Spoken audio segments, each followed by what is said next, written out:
Glass Gang, thanks for tuning in. This stream starts soon.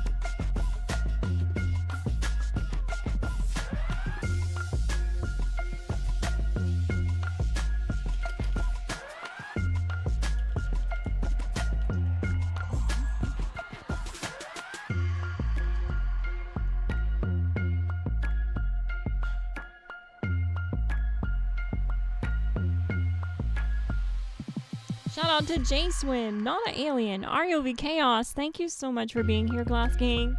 Tonight I'm playing on PC, and I'm going to be doing a little bit of everything. I'm going to be doing bounty headhunts, infestations. I'm in private world, so I'm trying to farm infestations in private. And if you're on my friends list, you're welcome to join.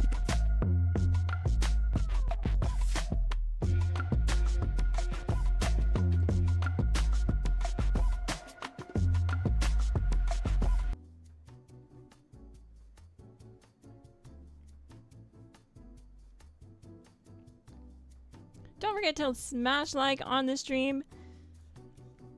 It helps it get out there to viewers who may have missed the stream notification. I also know that like people have been saying they don't get my stream notifications or they get like upload notifications like a week late, which is super weird. It's been happening a lot.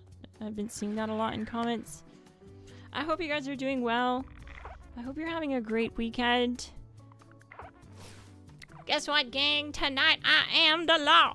That means that we're going around bounty hunting. That's right. So we're going to take on these bounties doing infestations back to back in private world. So if you want to join up. You'll have to add me as a friend if you don't have me added.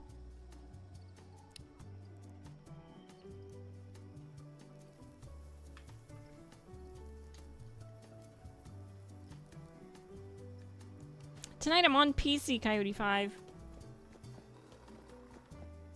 Oh, I have some cool stuff to show you, too. I have 2 camps to show you. So, you guys may have seen this one, but I actually built one just like it for mini glass. So, like you guys have seen, it's literally just a prefab, nothing special, right? Until you find what's inside this trailer. A pristine 4-opter machine. It's not all. It's not all. There's more.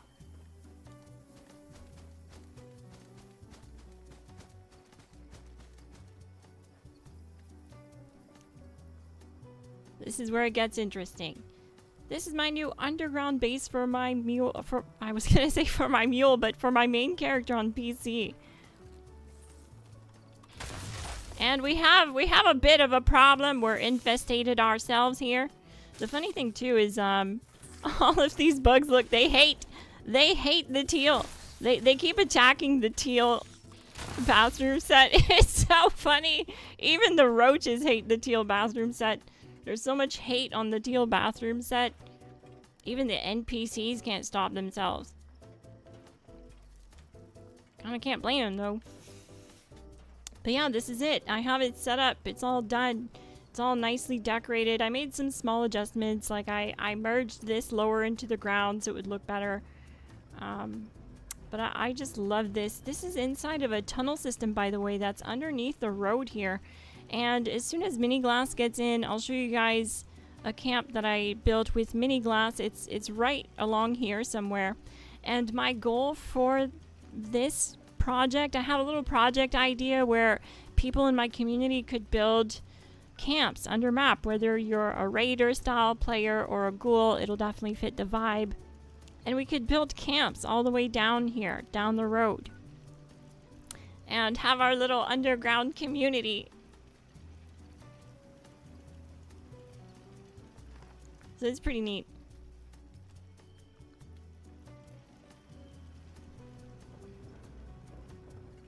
But also the thing I love the most about it is when you look at the Prospector Saloon up there, I can actually access that interior from inside of here.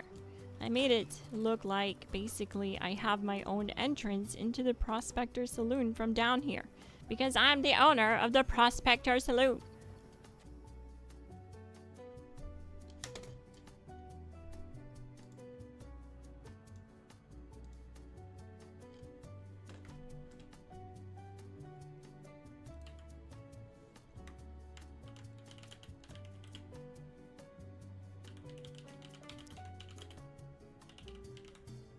I also want to take a moment to thank everyone who takes part in my live stream polls. Oh, don't worry, Chris. If it overlaps Mini Glass, I'll just despawn her camp. I have a feeling they're in the same location, but I don't have to use Mini Glass's camp when she's, you know, when I'm using her, because she doesn't really have anything resource-wise, so it doesn't really make sense to even use her camp. But I'll despawn it if you join the world. And I would love to show your camp on stream. You did show it in the Discord, but I'd love to get a closer look. It looks fantastic. You knocked it out of the park. So I'd love to tour it on stream. And if anyone else has built a camp in this region, let me know. Join the stream. You can add me. I'll add you back. You'll have to add me to join this world. I'd love to check it out. So I'm just going to create a team here so you guys see my gamer tag at the bottom right of the screen and know how to spell it. It's XMissGlassX on PC. But yeah, so I have my own little kind of like entryway, private entrance in here. And this is my main vendor. This is where people mostly come to buy stuff from me. But sometimes they find my little den underground. Mini Glass has spawned in, so we're going to go check out her camp.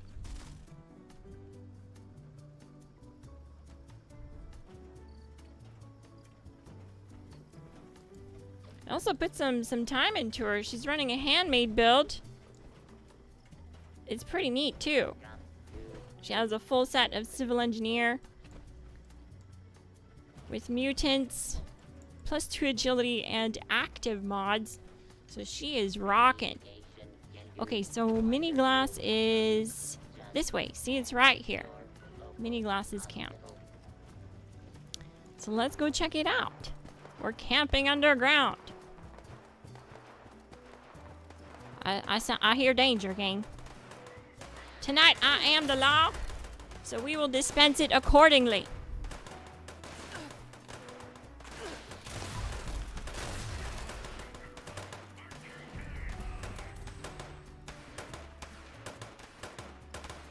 Oh, they always destroy her generator. Oh, man.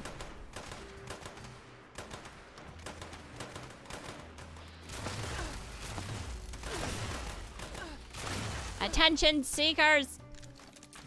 Alright, took care of them. Oh my, how many are there? So yeah, basically they always spawn here and they keep like blowing the generator, so that's not good. Maybe I can fix it. The generator's back here. Oh, I can't actually fix it. I don't have access to this camp. Also, my PC updated today. I had like an update to do on my PC, and ever since doing it, it keeps going doo-doo randomly. I have no idea why, so if that's coming through on the stream, that's why, and I'm sorry. I tried fixing it. It seems to be a problem with the Windows update that I had to do today. But yeah, I mean, it's a similar version of it. It's just the lights are off right now because we lost power. There's a cute little like room back here where she sleeps. I made it into a room. I think it's pretty neat. It's good for what she can do. You know, she doesn't have much.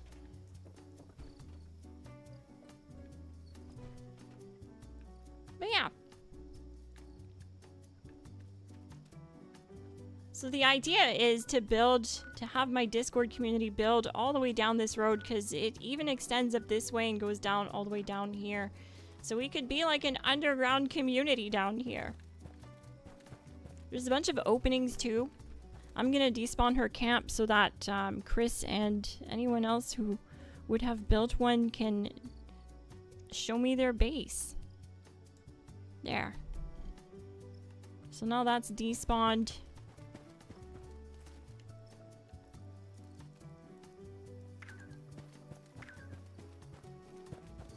Let's go see what is over here. Yeah, there's another opening here. Lots of bots out here, though. Block the bot. This would be a decent spot, but it's kind of small. But actually, this is kind of nice and wide. It would definitely be a good little spot, too. I mean, this is the same size as my main one, really. Let's keep exploring this way. I'll be right there, Turgoyle. I'm just exploring the tunnel. Oh yeah, I want to thank you guys for partaking in my polls, because recently I've been doing a lot of polls on stream to kind of gauge what you guys want to see. And some of the questions from the polls actually manifested into actual videos that did well for the channel. So not just the one I posted yesterday, but the ones like where I go over rewards that we want to see, that we'd love to see, stuff like that. So it's nice because I've been looking for a new format for the channel, something new to bring to you guys rather than it just be build guides all the time. I'll still keep doing the build guides for sure. It'll still be the regular meat and potatoes of the channel. But with you guys taking part in the live streams and participating in the polls, it's really helped me kind of narrow down what you want to see. And so thank you for that. GG. I think it goes a little bit further this way, and then it's done. I think we could fit between 4 and 5 shelters. Here's another opening. This is a bit of a tight squeeze, but honestly, you can make it work. You could definitely make it work. See how nice and wide this area is? It would work. It's about as big as my main area. We could definitely have a little community down here. Oh, this is nice and wide.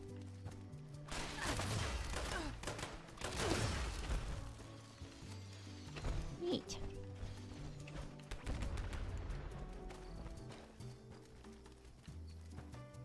So I'm gonna go spawn in at my camp and have a look around.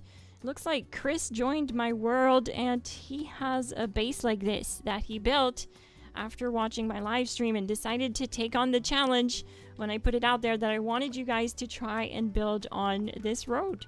So Chris is in my Discord and built this camp here. We're gonna go check it out. I've seen pictures already, so I kind of know what to expect.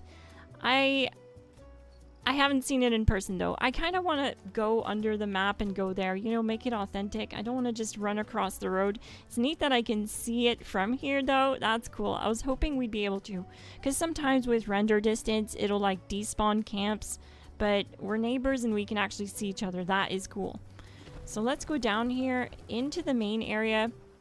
And this main area is really not much bigger than the rooms you just saw, or the areas underground you just saw. All I did was really like take half walls and line them across the wall. See, it's all dirt back there, but I put half walls everywhere. It was easier to build with the half walls down here, to be honest with you.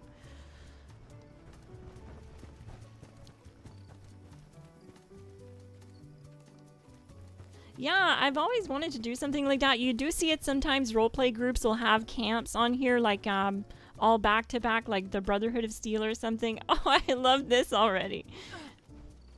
Like you'll see Brotherhood of Steel role players come through and they have their camps all together. Wow! Look at this camp. Oh my. Okay, hang on. We need to get the full aesthetic. I'm gonna despawn. And we're gonna walk through here.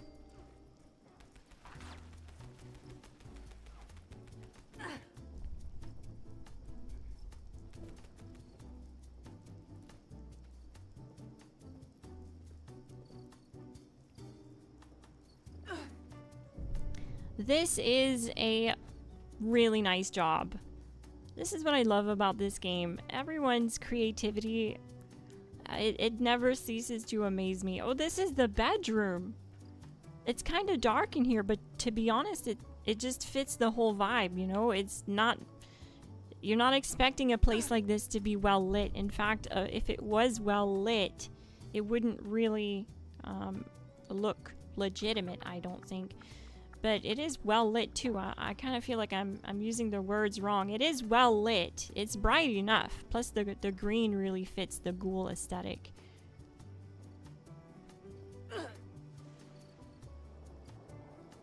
Fantastic job. Oh, mini glass is here. So yeah, it is the same camp location, because she was standing in her camp when it despawned. I absolutely love the mix-up of floors and these, I can't remember what they're called, but yeah, I always forget about them. I forget to use them. This is Really well done. And the ultrasite crystals, they're perfect down here. I've always wondered, like, where would these crystals come in handy in camp building? Stuff like this. Like, look at this. It looks like it legit came out of this, out of the dirt here.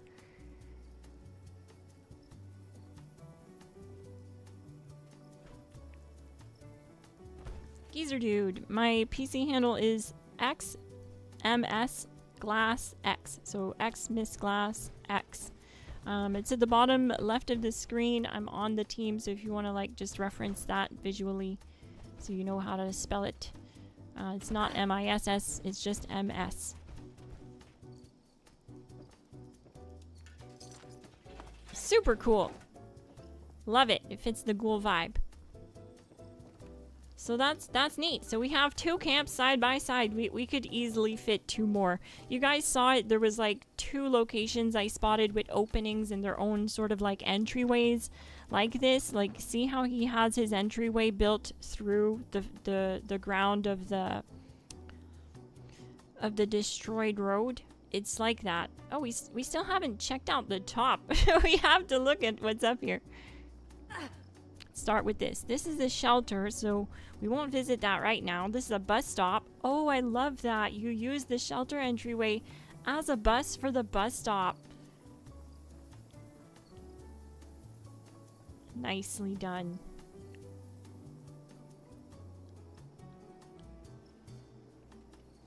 Love the GG branding. Glass Gang representing.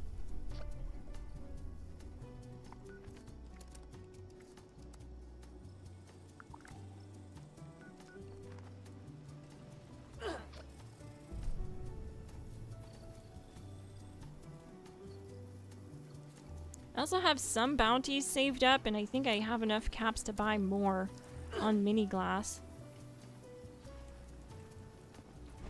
So cool. So this is like the vendor and player buff area.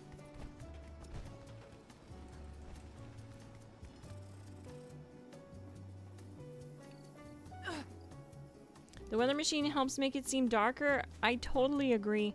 I was struggling to find a good weather machine for mine. I ended up going with the Burning Springs one because I feel like my location has more of like a Burning Springs / New Vegas vibe, especially with the Prospector Saloon and the Las Vegas sign. Or maybe it says New Vegas. I think it says Las Vegas though. But yeah.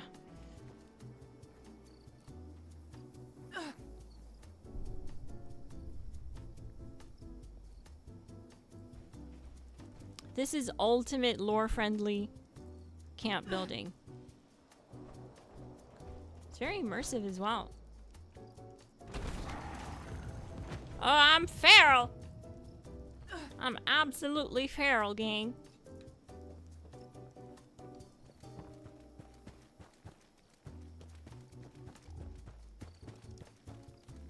And we're neighbors. We're neighbors underground. It's all connected via the series of tunnels.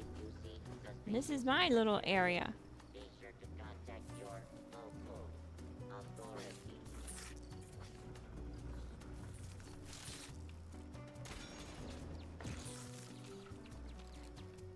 But imagine if we all built like this and we were all ghouls all the way down the road and we all used like ghoul allies, the ghoul pets that we have, like the ghoulish dog and the ghoulish rad hog and stuff like that, and we just have this like fleshed out underground ghoul community. That's what I'd love to see come together. I would love to see that come to fruition. Plus also we have all kinds of brain fungus up and down these tunnels, which is perfect for XP farming. If you know, you know, you can make food buffs out of that for higher XP. There's all kinds of pop-out locations, too.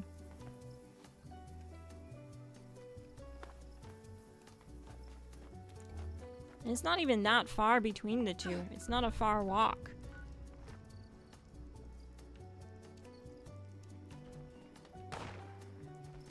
absolutely love it. I know, Johnny Rads, another Discord viewer, or Discord member, I mean, also built one. I'm just not sure where he built it. He might have built it in the same spot that Chenzi built theirs. Oh. What the heck happened?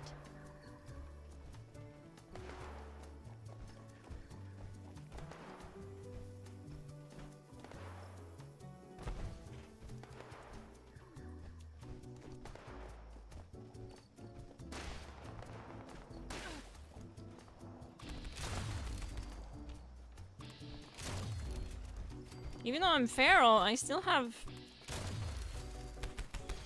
like good accuracy. I'm landing shots.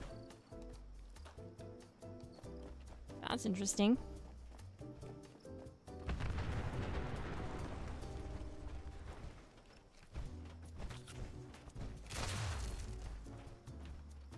This entryway probably would be too difficult to build in, just because of everything going on, but maybe someone can do something with it. It's just this part collapsing inward doesn't give you really much space. But yeah, there's all kinds of brain fungus all the way up and down. You can make brain bombs out of that. It gives you like +5 intelligence. This is another good entry point. And it goes all the way up the map.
Oh shit, I was muted again. My bad, gang.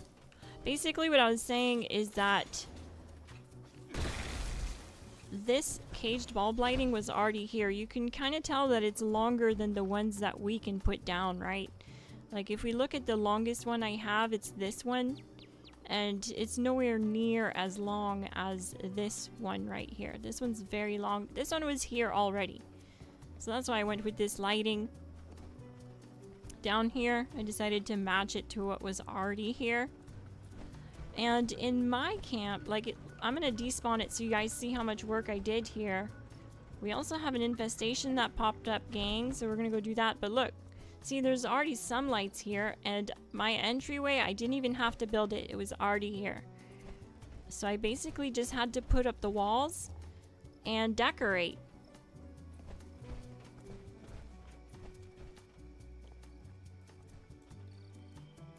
And that's how I got the idea for it. Also, the bed was already here. That's right. So I had less work to do in this one. But Mini Glass had a lot more work to do.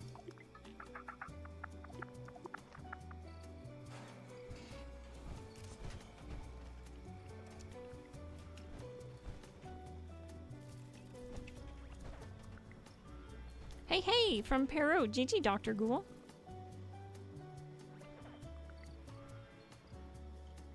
Thank you so much for dropping in and saying hi. Are you the one that I played with a couple nights ago? We did a raid together. That was fun if that was you. I played with a character on PC called Dr. Ghoul.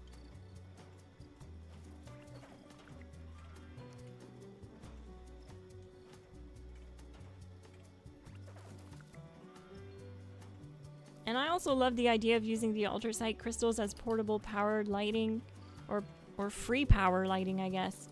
Really, that's a solid idea. I low-key kind of love the idea, really. Like, I think I might try and redo my lighting and make it more green because it fits the ghoul aesthetic more. But I'm really happy with this too, because if I was to decide to go back to human, then this would fit the raider vibe, and I could just kind of dress like a raider and I wouldn't really have to change things around, if you know what I mean. Could just stay like this. It fits either or vibes. But Chenzi's camp is super cool and I love it. I love the green glow. I love everything about it. Oh, that was you. That's awesome. So cool. Do you live stream? I think you had a sign that said Dr. Ghoul Live. If you live stream, I have to check out your streams. I'm gonna check it out.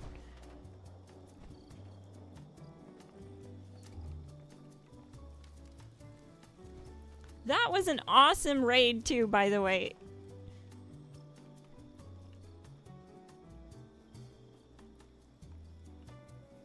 Oh, I love the door choice. Look at this. This is a door from the train cars. Yeah, really neat.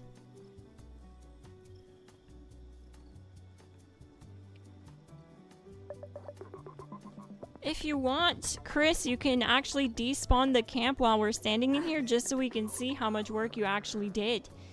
That's what I like to do to see the difference. I despawn my camp when I'm standing inside it, just to show people how much work was done, you know? And then you can respawn it if you want.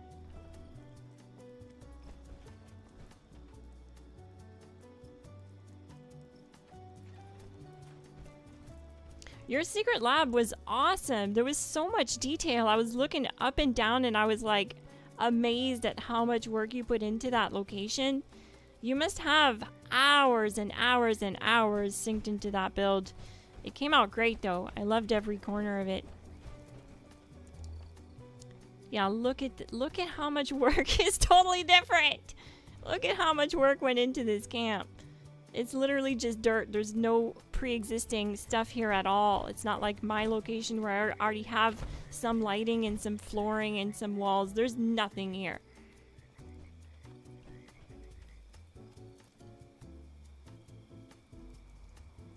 And you can make stuff totally different too, you know, like you can come up with stuff. The way that Mini Glass has hers is back here. This is like a wall, a hallway, a mini hallway like I showed earlier, and then this goes into a room here. This is her bedroom. And then I put the generator here and closed it off with a wall. But I honestly really just much prefer what Chris did. It looks so ghoulified.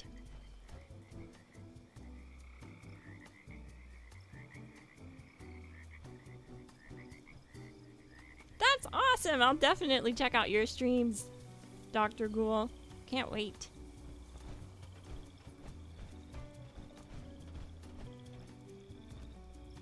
We need to do some bounty hunts too. We're gonna do the infestation that just popped up, gang.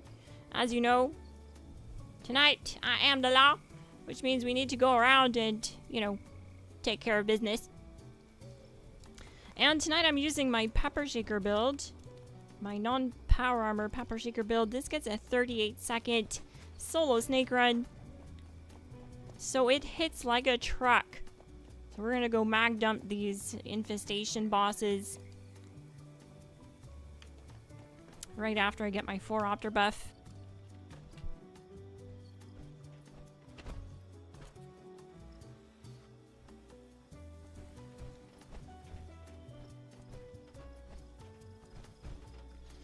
I hope I wasn't muted for that last part, but I probably was. That's kind of a thing here.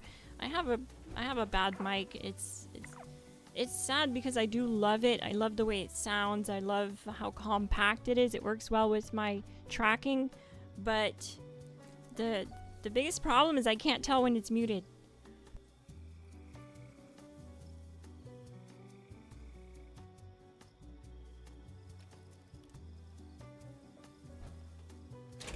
The whole thought process behind putting my 4-opter here, by the way, gang, was like it got delivered, or it was on its way to being delivered, and yeah, the truck just kind of like, you know, ended up stopping here forever, and it was found amongst the boxes here and unpackaged. I don't know. It's a lore I'm working on, gang. I'm stuck. Can you show your Dom Pedro gun? Yes, absolutely. Love this thing. Just a warning though, it has a shopping cart list for mods. It really is a freaking... Look at how many effects are on this thing. So let's read them all. It's because of specific mods that are on it that give it all these extra effects. So it's not just a 4-star weapon. It's like 4, 5, 6, 7, 8, 9, 10 star. It's crazy.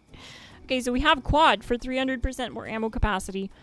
Bullets explode for 20% more damage. 90% reduced weight. I used to have 15% faster reload, and it does stack with the 15% faster reload from the Fortunate 4 magazine, but because I don't have deep pocketed and I'm really trying to manage weight on this character, I decided to step that to, or change that to the 90% reduced weight perk. I also have pinpointers because I don't really need less VATS cost on something like this. Even if I use it in VATS, it doesn't have a very high fire rate. You'll also notice that my AP cost is plus 36, and there's a reason for that. I make sure that the mods really bring up the AP cost because you can squeeze out more damage from Number Cruncher with weapons that don't need a low AP cost. Even if I'm going to use this in VATS, it is a single shot weapon that only has 16 rounds. So I'll be fine. Also, we have another 15% reload speed, 21% chance to add a bullet to the clip, changes ammo type to Ultrasight 308, 65% damage to Scorch, another bullets explode on impact effect. That comes from, I believe, the explosive penetrating mod, which also adds projectiles now penetrate up to 3 targets, which is super satisfying for bounty head hunting. I should absolutely go to the infestation though. We need to find this infestation. Let's go. Oh shoot, hang on. I do need some meds. I need to fix my thingy. My feral meter. We can grab some glowing blood, but I think I have plenty of... We'll just grab this here.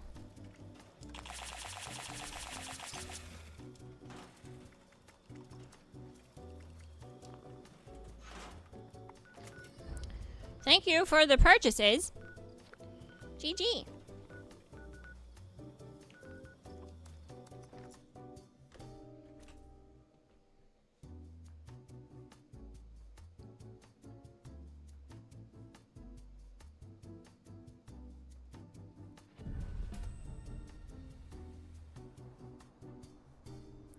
Oh, really? It's 750 gold for each Dom Pedro mods. I'm glad to hear you can at least get them though, because I didn't know if we could or not. I thought for sure this would still be just kind of locked to if you didn't do the season you couldn't get it, because they do that with a lot of the weapons that come on seasons. Like they're just adding back the nuka launcher now. Not right now, but like in the next update they'll be adding in the nuka launcher to seismic activity. The plan will drop from there, which was a season reward a while back when we got the Nuka World on Tour DLC. So it's nice to see them add them back so that players can have access to them. Don't look like I found it.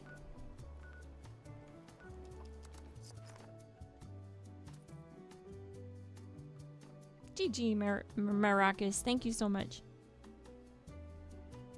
I missed last season's scoreboard, so I have to cough up 750 gold. Oh, I already read that. Yeah, it is expensive. It is very expensive.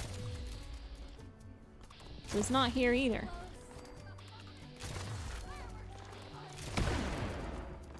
But yeah, that plus 36 action point cost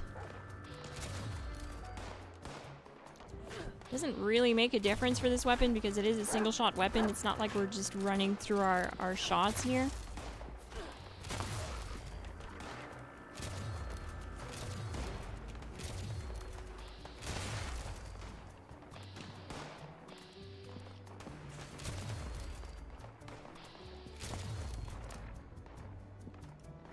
And we can squeeze out more damage because that's gonna give us more damage through the AP cost being at 36. Your weapons have a 2% increased damage per AP cost from Number Cruncher, so that's 2 times 36 is our final damage bonus from Number Cruncher. So that's pretty neat. It's always hard to leave this place because there's so many enemies. You can't just teleport away. Okay, nice. Someone on the team found the infestation, so we're gonna head that way.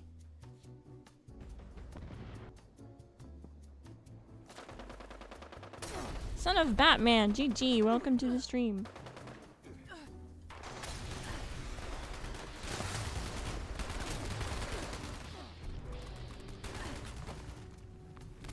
Well, I didn't give myself a good start. I didn't have goo. I wasn't tanky enough for that. Also, I need to be using my pepper shaker because it heals me on crits. So it's a lot better than my Dom Pedro for this. And it's what my build is set up for, so.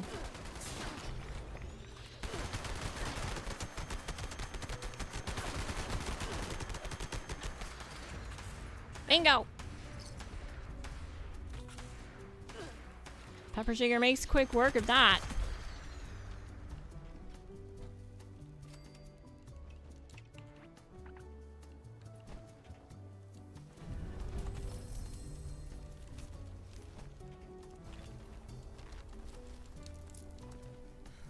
Oh, what do we have here? Quad bullets explode assault rifle. Decent drop. Cool. I also seem to just get like a lot of infestations in my private world. I don't know if it's because people are just farming them so much like as soon as they pop up that we rarely see them in public world, which is most likely the case. But like the last time I streamed and did this, where I was in private world streaming, I almost couldn't keep up with how many infestations were spawning back to back. Which was really interesting because they did turn down the spawn rate on infestations and it just didn't feel like it was actually turned down anymore in here. That's weird. It's weird, right? It's cool, but it's weird. I think that's what's happening though. Players are just keeping an eye on the map, and as soon as it spawns, they go there and they want to be the one to kill the boss, and they don't wait for anyone to show up, and basically you just never see it. Luckily, they're making changes on the PTS so that it'll help players get to the infestation. More players will have a chance to get there before anything happens, before it dies. It's much tankier. If you want to know how tanky it is, it took 2,000 rounds to kill 2 infestation bosses. Well, there's 2,000 rounds each out of my pepper shaker, and my pepper shaker only typically uses 300 rounds to kill the snake boss. So they're a lot tankier on PTS right now. Well, this has the new vector mod. Sweet. It would be so cool to get this. Of course not. The learn rate is just not high enough in this game. I expect to learn it on my first try, okay, Bethesda? Alright? Stop doing this to me with these low RNG rates. It hurts. Right in front of Glassy. But yeah, I mean, we can expect it. It's just like the bounty headhunter stuff. You don't really have good RNG with this. It'll happen someday. You'll learn it someday. Like, I learned active out of nowhere one day when I was scrapping randomly, and boom, crafting unlock active. It happened to someone in the Discord the other day too. So the impossible does happen, gang. You just have to have faith. I don't know if having a cat helps too, but you should also have a cat.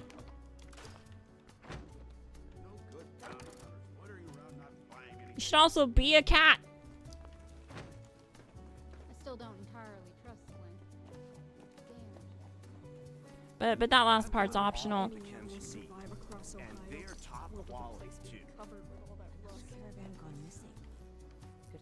You actually learned Vector? That's amazing, Flavored Parrot. We're gonna do some bounty headhunting here and dispense a little bit of the law.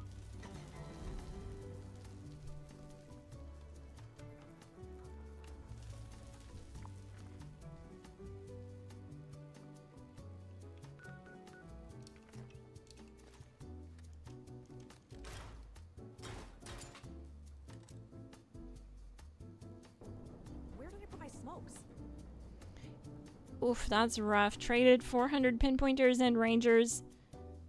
And no luck. So you scrapped all the ones you traded for? That is rough. Do you have stabilized? Are you talking about the 4-star box mod or... That's it. What are your price on it? You're very lucky to have learned that, Flavored Parrot.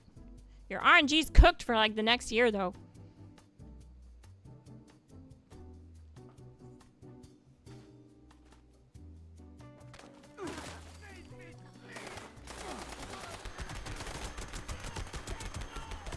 I also figured out what's going on, why sometimes I hit the 2-star tanky, like, side guys really freaking hard, and sometimes not so much.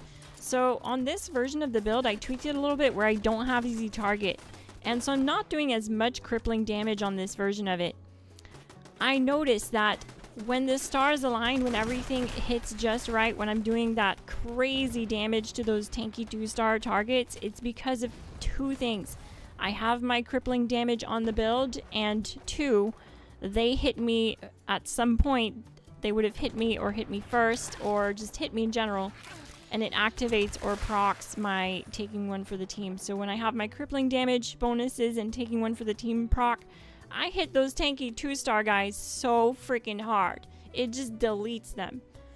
But sometimes they might not hit me because there's a bunch of people around and they're not shooting at me. And so I'm not doing as much damage to them because of that. Holy cow!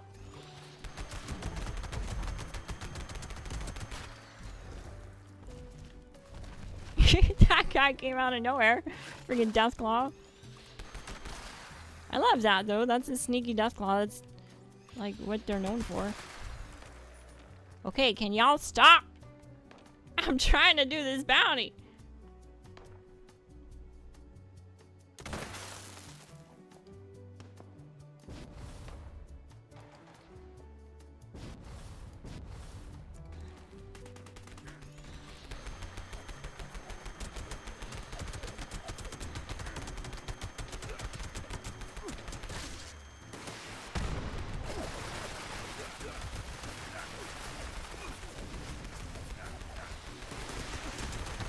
Yeah, see, that's a lot more damage now that they hit me.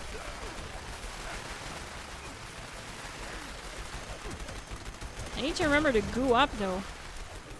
I do a lot more damage with goo because I get that bonus, that critical attack bonus. So it really is a mix of, like, a few different things. The stars aligning kind of thing, where you see that huge damage to those guys. You'll have the crippling damage bonus. If you cripple like one of the limbs on top of them attacking you, then you get your taking one for the team bonus applied. And if you have full goo, you have 50% more critical attack damage. Because I was trying to figure out why it seemed like there was variables, you know, and that's really why there is variables to this game that you have to consider when putting the build together. That's why sometimes they feel more tanky than other times.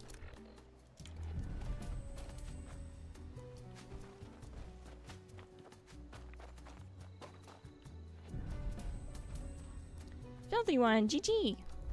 Welcome to the stream.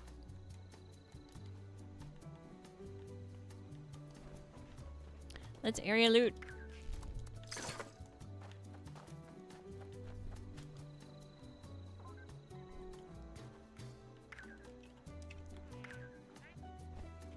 Short Gatling gun. What is this?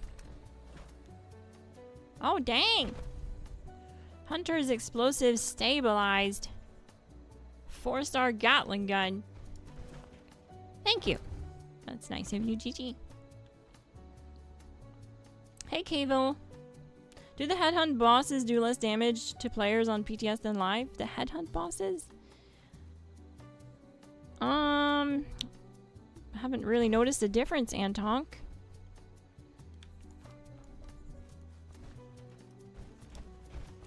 I don't think so, though.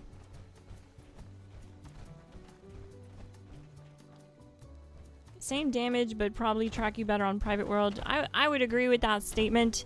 There's all kinds of content that, you know, that statement tracks with. Especially I find in the raids. The raids can act really differently. We've seen it on stream where the ultragenetic moles just have crazy tracking capabilities and will corner you and team up and corner you a lot more effectively on Private World than in Public World. It could be just due to the lag that's in Public World, if I'd had to guess.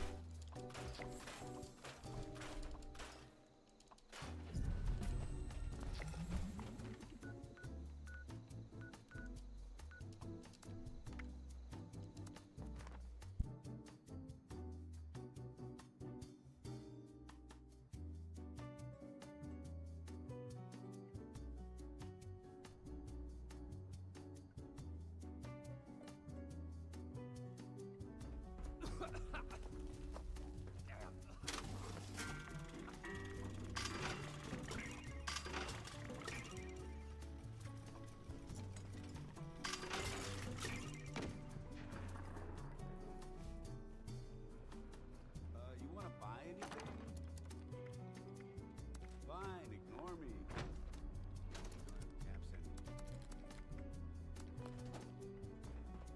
Might not be great in this dump.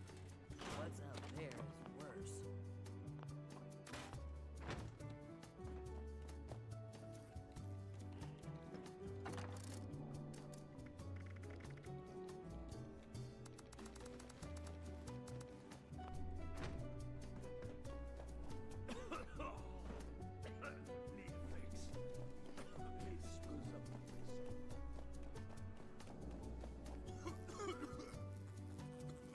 So much rust.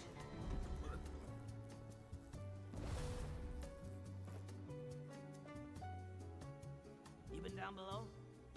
Stinks down there. The changes to infestations are going to be really good. Not only are they making them tankier, if they were only making them tankier, I'd feel like it's a lazy approach to it.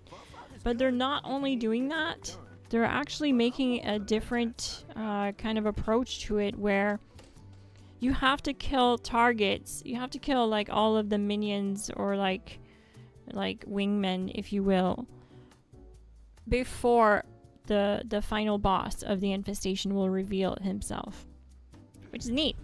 Gives time for people to show up.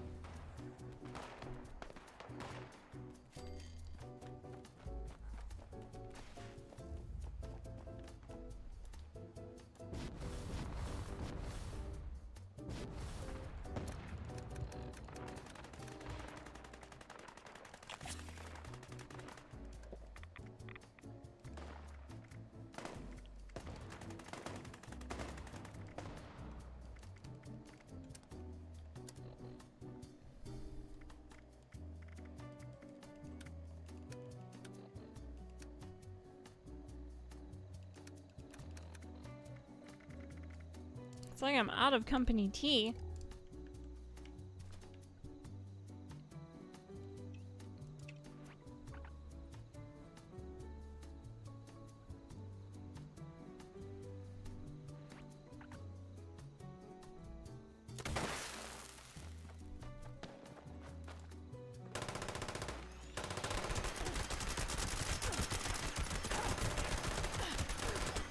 Come on and hit me already. Yeah, see, they haven't hit me yet, so I'm not taking one for the team to proc on them, which is okay. But yeah, that's why sometimes I hit them a lot harder and it's noticeable. But they have to hit me first.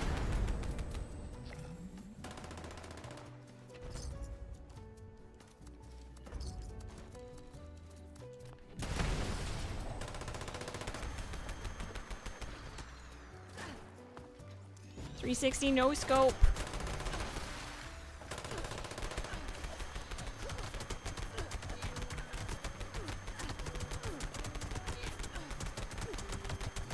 I don't have goo, so I'm not getting my 50% crit damage. But we still do plenty of damage. They don't really feel tanky against the pepper shaker. It's not like the LMG. The LMG, I feel like I'm dumping so many rounds to try to kill those guys. They're tankier than the main target. It's super weird. Don't know why, because the LMG actually does really well. I'm wondering if it's like a background mechanic that happens because of the multi-projectile count or something with the pepper shaker. But the LMG gets really solid times at the snake, really fast times. It's doing a lot of DPS.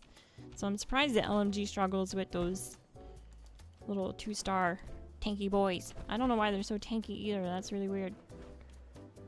For a 2-star enemy to be tankier than the 3-star main target, it just doesn't make sense.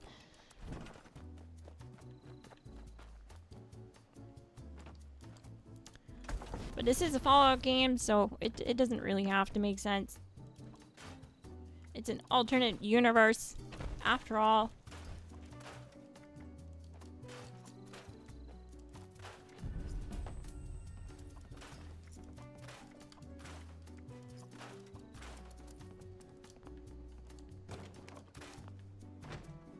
Mini Glass is just chilling at the base, all alone.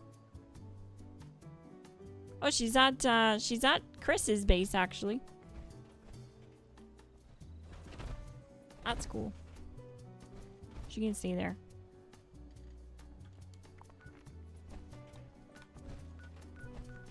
We see what I mean? We already have another infestations.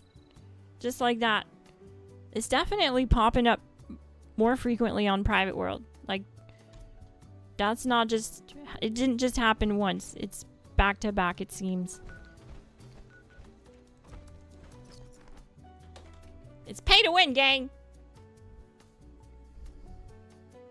It's pay to win.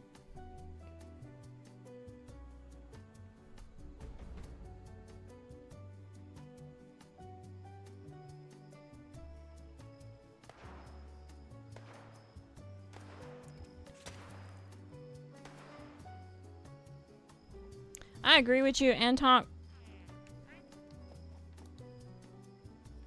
I feel like the live game is the real BTS with this game. I would have to say that I agree with you. That's an accurate analogy, and it's kind of a sad one, but yeah.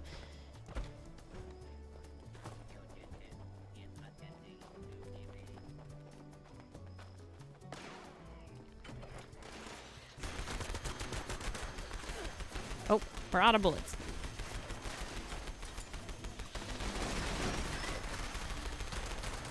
Oh, it's the Assaultron, and he's resilient. Let's go.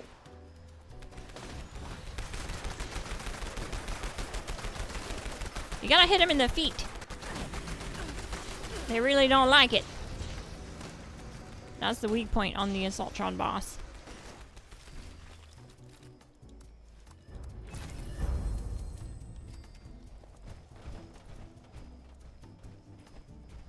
If they were to switch it around and make the main target of the bounty headhunts as tanky as the little 2-star targets, it would make a lot more sense. It would feel right.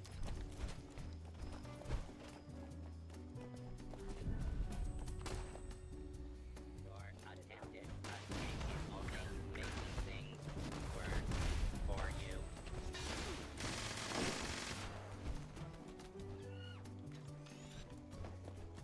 I don't feel like they pop up this quickly for me on Xbox in my private world. Maybe not. Could be something going on PC.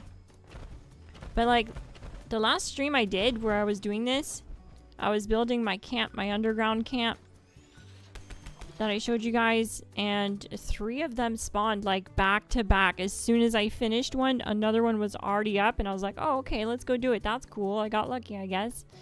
And then as soon as I finished that one, I looked at the map and there was another infestation.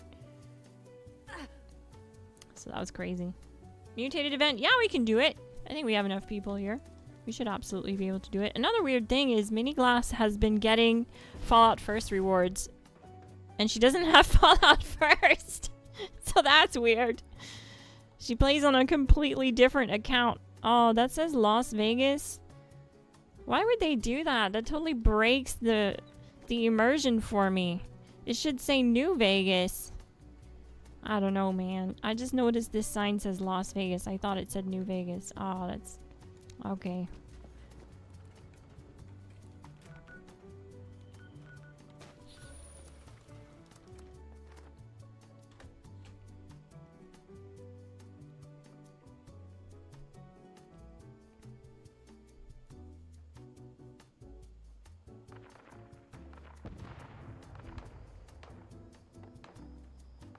Assaultron is a bish solo. To a degree. I find it not so bad though on this Ghoul build.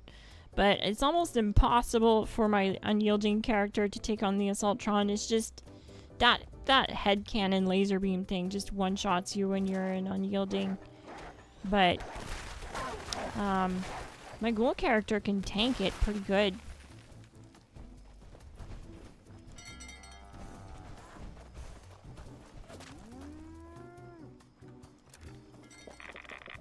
I just gotta keep remembering to goo up, because I get 50% more critical attack damage, and obviously I'm just a little bit tankier.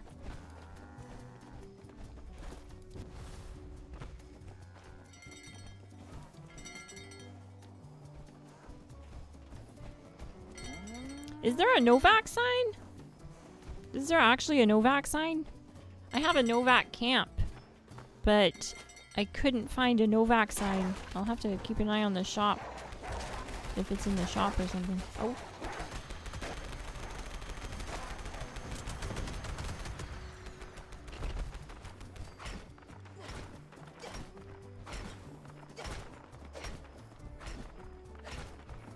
This is what the super stem pike is for. It's for cattle. I think they call that wrestling cattle. I could be wrong.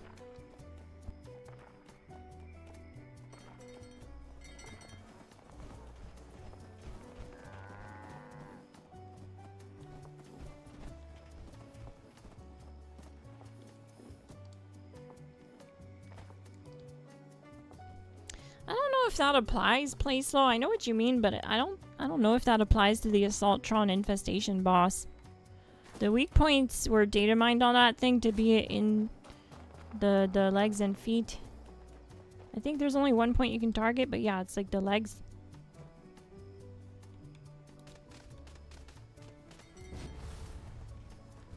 I've never seen the infestation Assaultron self-destruct, so...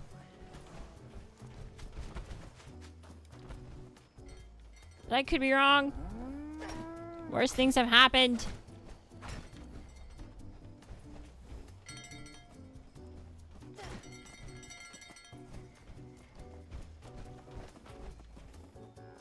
But yeah, Mini Glass is on a completely separate account, on a completely separate gaming like distributor too. So like she's not on Steam. My main character that has Fallout First is on Steam.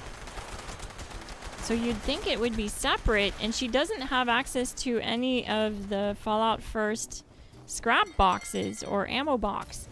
But for some reason, she's getting the Fallout First mutated party packs. So that's really interesting. Oh, I think actually, now that I'm thinking about it, I think as long as Fallout First members are present, then everyone gets the same quality of party pack. I could be wrong though. It's been a long time since I read about mutated events.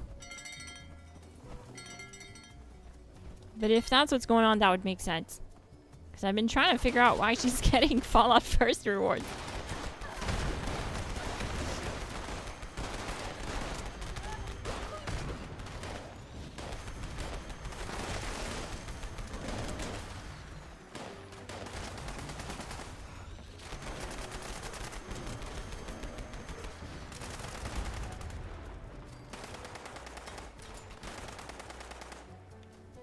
Oh, it does work like that? That's cool. I have to give it a try then.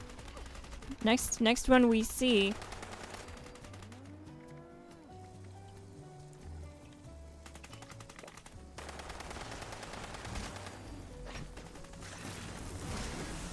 Cool.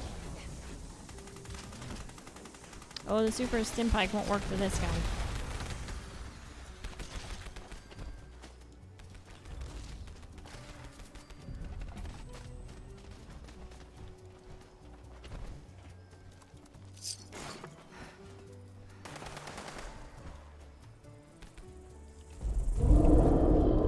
We got a Bigfoot. Nice.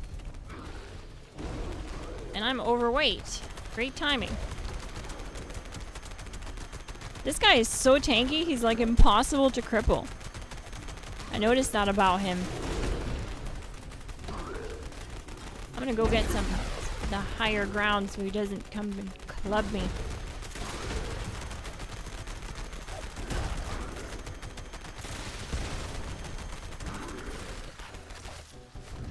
Bloodied 4-star gauntlet.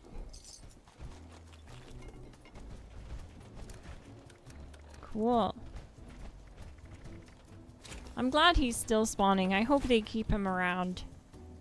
I hope he's in the game for good, you know what I mean? Because sometimes they take stuff away and it sucks when they do that. Like, look at the caravans. I wasn't doing the caravans much. I grinded it when it first came out, but people were still doing them. You'd see people launching caravans all the time still. Long after it was brought into the game. And then they just randomly just sent it to the ether. They just removed it. 4-star thrill seekers, reload speed and melee attack speed increased based on kill count. It's kind of cool, but it's not a perfect roll, obviously. It's definitely kind of cool. 50 limb damage is damage.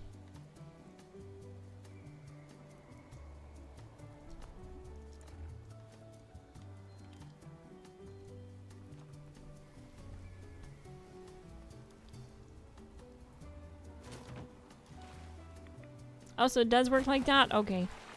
Well, at least we know. I thought maybe something was going on. Another weird thing was, or did I mention that?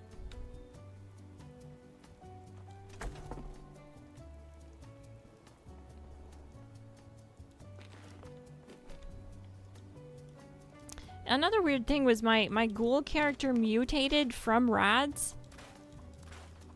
And as you guys know, I run starch genes on my ghoul character. So that shouldn't happen as a human, let alone a ghoul. And it happened. I mutated and got a random mutation, and it didn't happen again. It happened once when I was playing yesterday. Sadly, I didn't record it. I wasn't recording, but I've been like keeping an eye on that.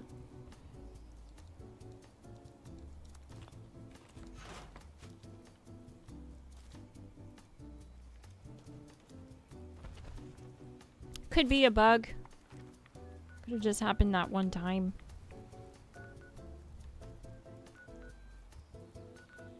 Alright. Looks like we cleaned out the infestations, gang. Let's do some more bounties. Looks like someone's building a camp. Christine Royce, GG. We'll have to go check it out.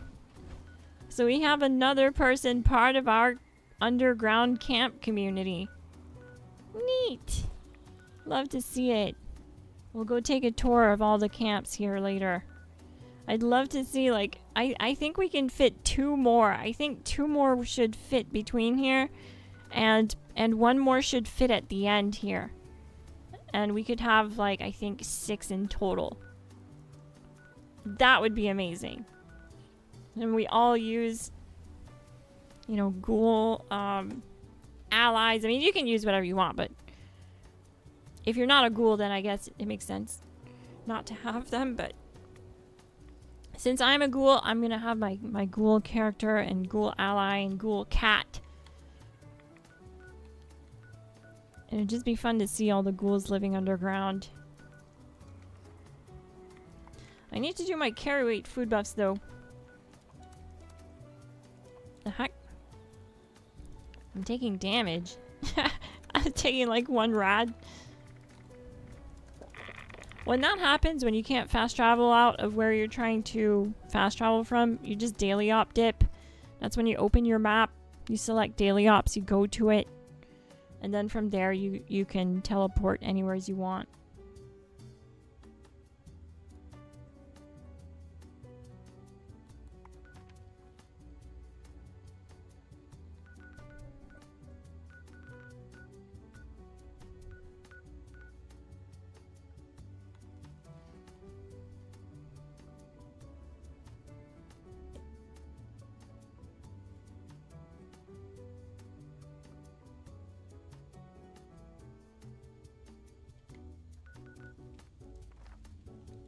So yeah, now I'm gonna teleport to the bounty board to do another bounty.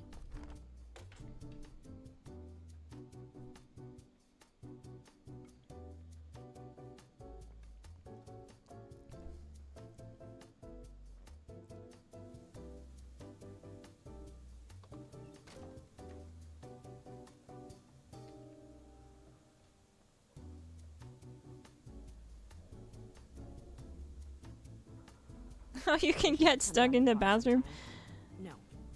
The resting Oh no, my controller fell.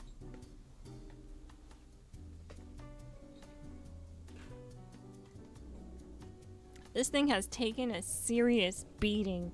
You guys just don't know how often this thing falls off my desk. And it still looks like it's brand new. Take it one day at a time. No big plans, no complacency. Lots of newcomers. Always good for business. It's the best controller I've ever had, I think. It's my Game Store controller. Not sponsored or anything. Just... yeah, I have to throw that out there. Those ash gamers. But it's been a really good controller. Sitting on a treasure trove of ordnance.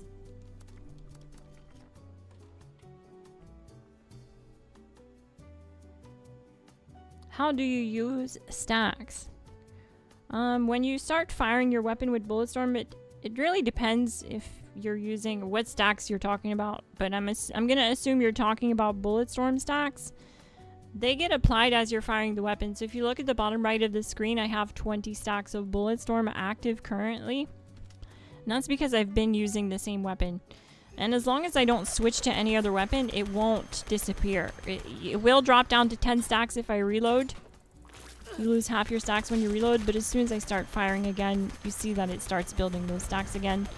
And you don't have to press any specific button or anything. It's not like criticals. You don't have to press any extra buttons to use them. All it does is increase the base damage of the weapon. So when we look at my pepper shaker, it says 37/8 with 20 stacks of active Bulletstorm. When we look at the perk effects, you see that Bulletstorm does say 20 max stacks, 180% more damage. That just means that the pepper shaker has 180% more damage when you see that the stacks are at 20 on the bottom right of the screen. The minute I switch to a different weapon and switch back to the pepper shaker, all those stacks are gone and I'm down to base damage, which is 16/8. And the nice thing about the pepper shaker is because Bulletstorm is shot counted, it actually stacks per bullet that is coming out of the tip of the weapon and not per bullet that's coming out of the magazine. So it's weird because the perk actually says something different, where it says gain 9% damage per 30 ammo spent. But that implies the ammo like coming from the magazine. So with this, it means like when I first read this, I thought it meant every bullet that comes from my magazine is counting towards 1 ammo spent, and I would have to have 30 bullets that exit the gun from the magazine. But because I have the hex barrel on this thing, it's firing 8 shots per shot. There's 8 bullets coming out of the tip of this thing per 1 bullet actually spent from the magazine. And it's counting that. It's counting those 8 shots. So that's why the pepper shaker stacks Bulletstorm like crazy. Like, look at how fast that's going up. We get to 20 stacks and still have 162 rounds. That's like 3/4 of the magazine at 180% more damage. So it's super efficient with that, with Bulletstorm. It's really neat. Love the pepper shaker for that. Other weapons too can do it. Like if you put the beam splitter on the gap plaz, it'll stack Bulletstorm faster. Any weapon with 2-shot will stack Bulletstorm faster. Because obviously it's counting those extra shots. It's not actually counting the bullets exiting the magazine.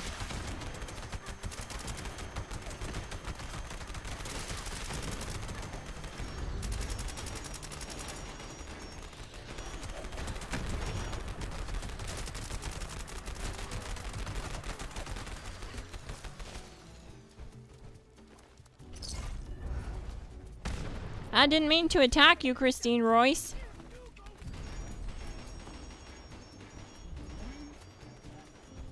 Sorry for that.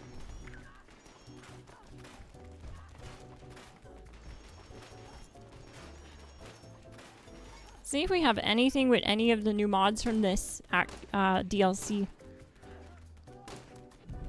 Nothing there. Oh, this is from the infestation. Nothing there. Nope. Nope. Neat shotgun, but nope. Nope. Nope. Nope.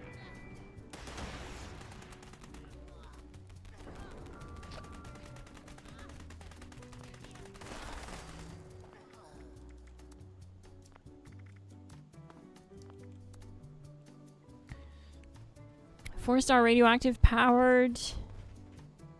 Yeah, it's rough. It's rough getting the drops for sure. But it does happen. I was scrapping like this. I was doing bounty headhunts over and over because I farmed them through getting them for free from doing the grunt hunts. If you didn't know, I do have a video on the channel covering that, how you can farm wanted posters for free by farming the grunt hunts.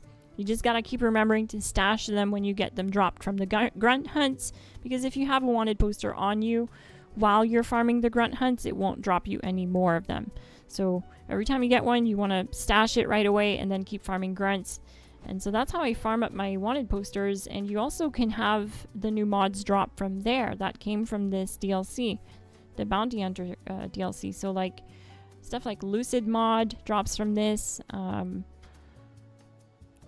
The active mod drops from this. Ferals drops from this. So the glowing one too, like a bunch of them. So they only drop from this, the ones specific to this activity. And that's what I do. I just end up doing this over and over again because I have basically no life, and someone's got to do it. You know what I mean? It's not like just anyone can do this. It has to be a gray tabby cat. There's no if, ands, or buts about that. So I'm the law gang. I'm here to make things disappear.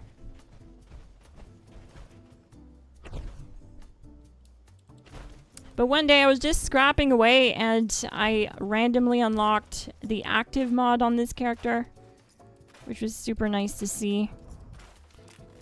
Crafting unlocked. Hardy. Okay, well, not the best mod, but hey, we'll take it.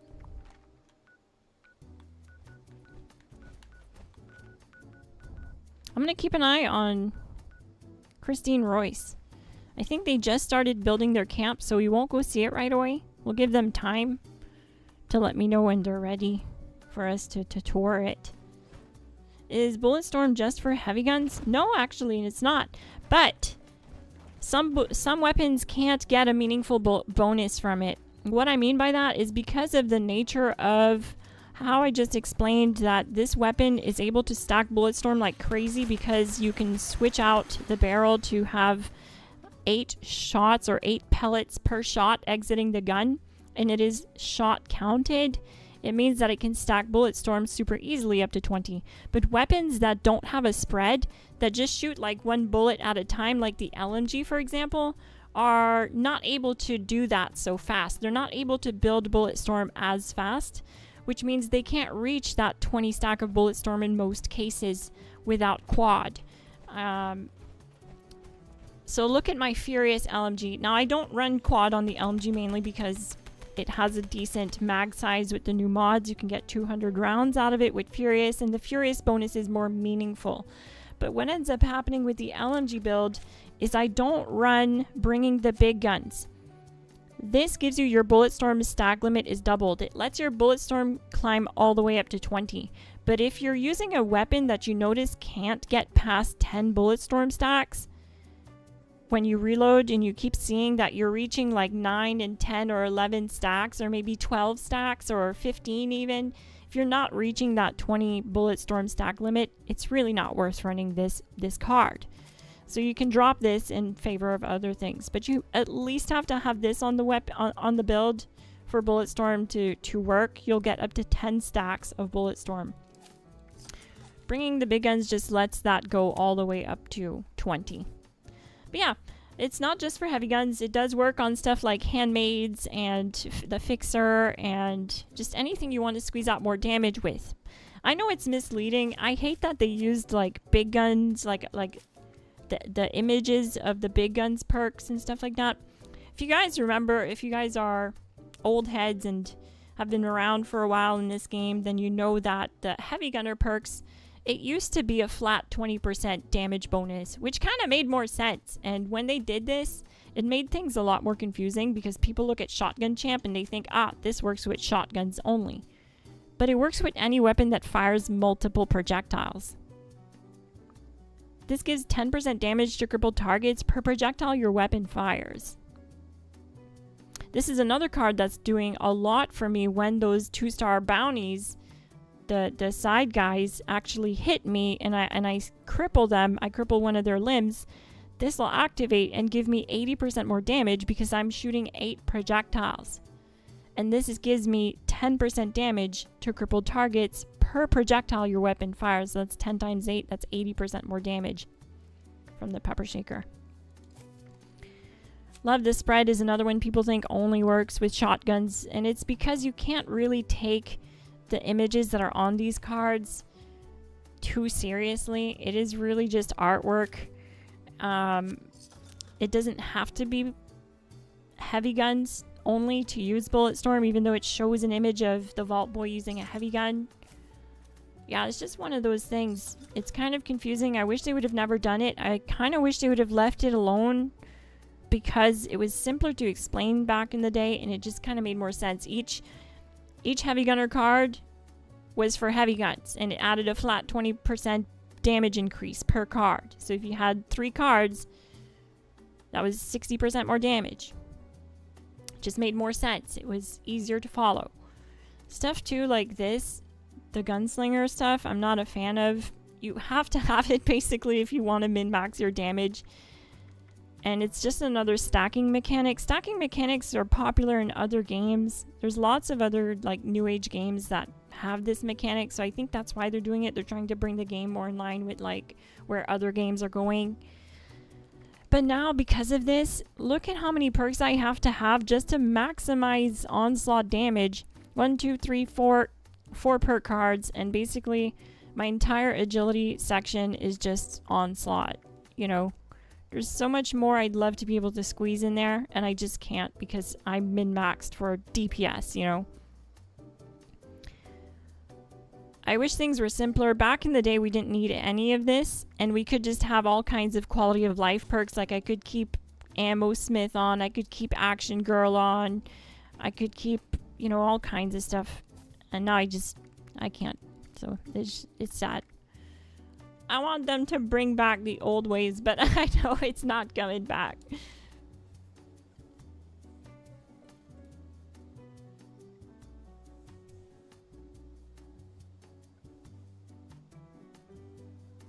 Your camp was full of roaches. Is Auto Axe still OP? It did get a nerf, but it's still great. It's still great for running around with. It absolutely is still great. It's nowhere near what it was doing though. It used to have a glitch where Pounders was doing 1,000% more damage on the Auto Axe. It was only supposed to do 100% more damage, which is still a lot of damage. but it was doing 1,000% more damage for a while. So if you're seeing old videos where it just shreds EN06 in like a few seconds, that isn't really a thing anymore. Especially if they were using the Pounders mod. Auto axe is still good though. It's still good. It's just, how are you going to use the auto axe at the snake? You know, it's not an all content kind of weapon. Another problem that I have with the auto axe and why you guys don't see me use it is it pushes creatures through walls. And it's really detrimental if you're running Earl, doing like the Earl nuke boss, Earl Williams, and you're hitting him. You know, pretend that I'm using an auto axe right now and this is Earl Williams, and you're up on him and you're hitting him with the auto axe. You can actually push him through the map and then you fail the event. You can't kill him. And it happens so often when players are using the auto axe at Earl that whenever I see people using the auto axe at Earl, I just leave. I just leave. I'm like, alright, I know what's gonna happen.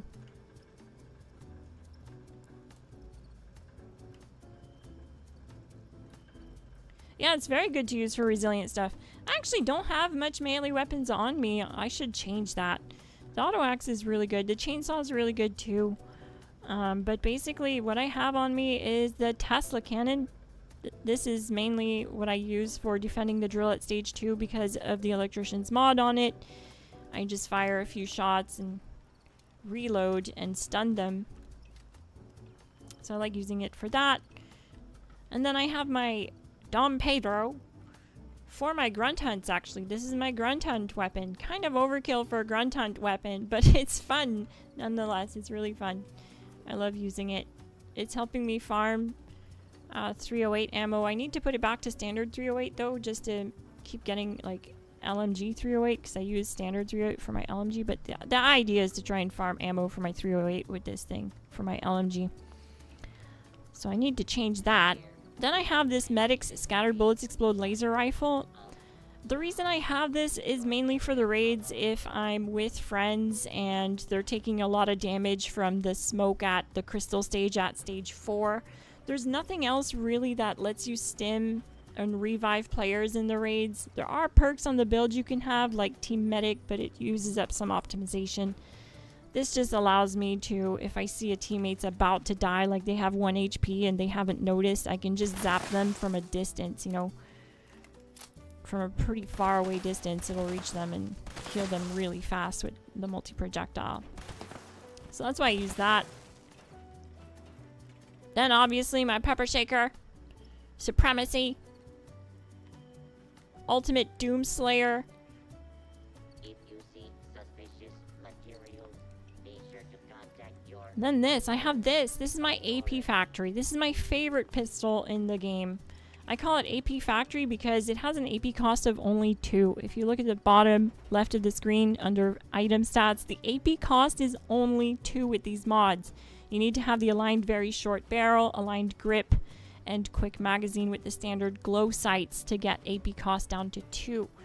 And it has quad rapid that's optimized, so it just, you know, will spray. And the reason why it's called AP Factory is because it produces more AP with conductors than it uses with that AP cost of only 2. So that's why I call it AP Factory, because it literally generates more AP than it uses, which is neat. And it's fun. Then I also have the Cold Shoulder. This is for the crystal phase of the raids. I like using this for that.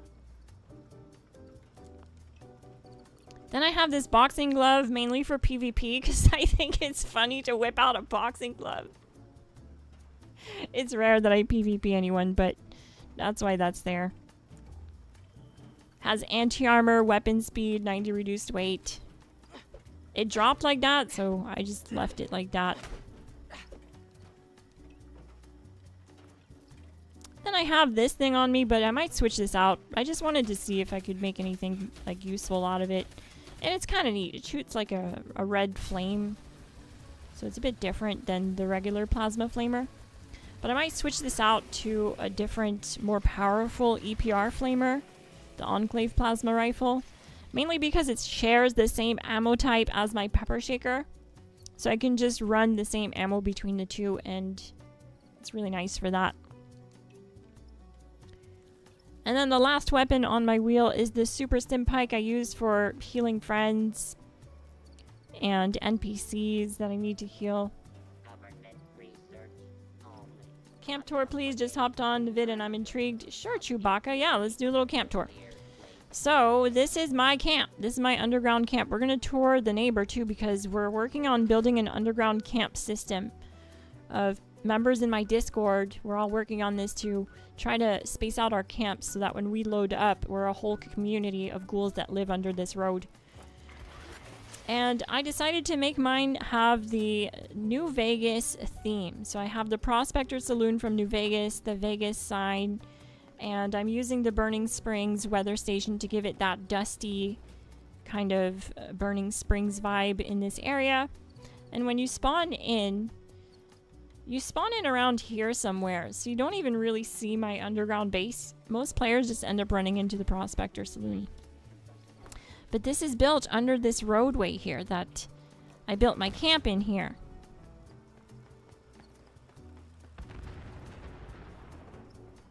And I have my own little private entrance into the Prospector Saloon that I have up on top of the road. I can actually enter it from here. This is my switch for my weather control. Gonna grab my company tea. I have some of my favorite apparel on display in the cooler. That's my generator back there. That's what powers the place.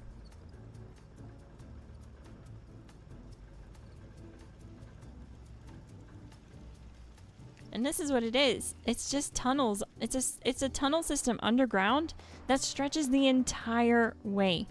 It is so cool.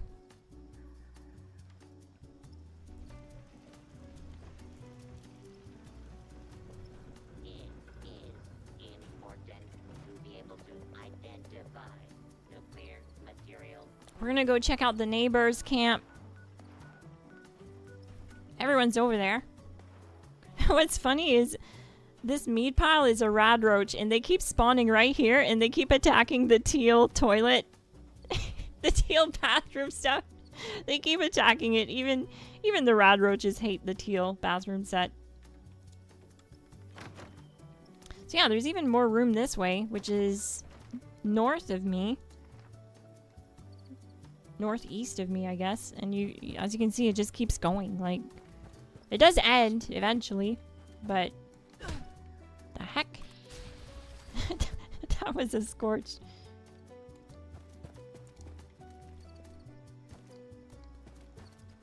So yeah, there's all kinds of room for activities. We're gonna go check out the neighbor though, and we're not gonna teleport there. No, we're gonna walk there. We're gonna go straight there.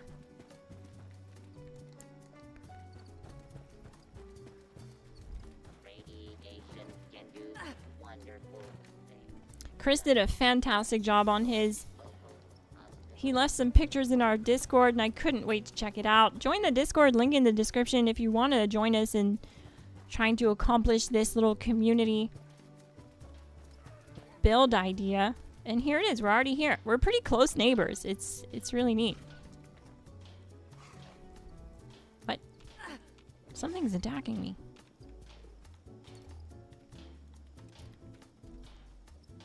But he went for the dark, glowing ghoul vibe.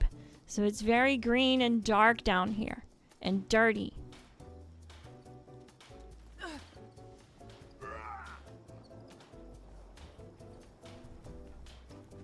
Love this aesthetic. Love the cooler display idea. I'm totally stealing that. Do it! Absolutely do it. Go for it. It's super neat.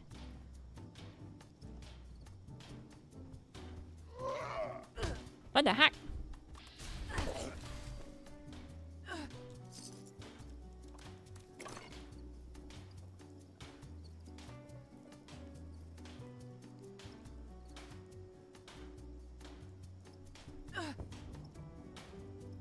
So yeah, he did a fantastic job with this build. It definitely has that dark, glowing ghoul vibe.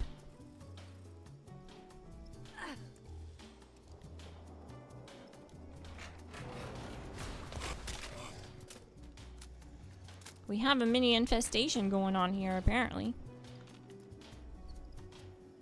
And he built into the roadway, just like I did underneath it. And I would say we can probably fit 6 camps total. If we really space it out, I think we can fit 6. Plus what's neat is we can see each other. The camps don't despawn. I was worried about that. I was worried that we wouldn't be able to see our neighbors. But we can. We can actually see our neighbors. We're not too far away from each other.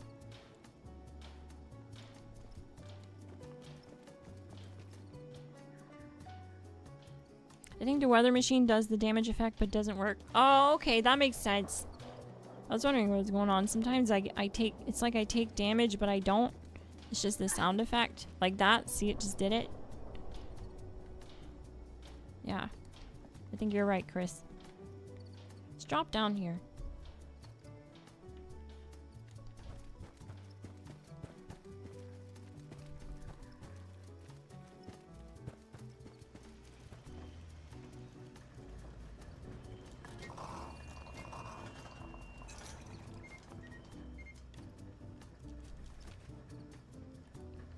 This is where my ghoul lives. And I share this space with my ghoul ally and my ghoulish cat. And we live here. Underground. I also put this here to make it look like it's some kind of a ventilation shaft. But it's really just my shredder for guns and bullets, magazines. So that's neat. Kind of like that.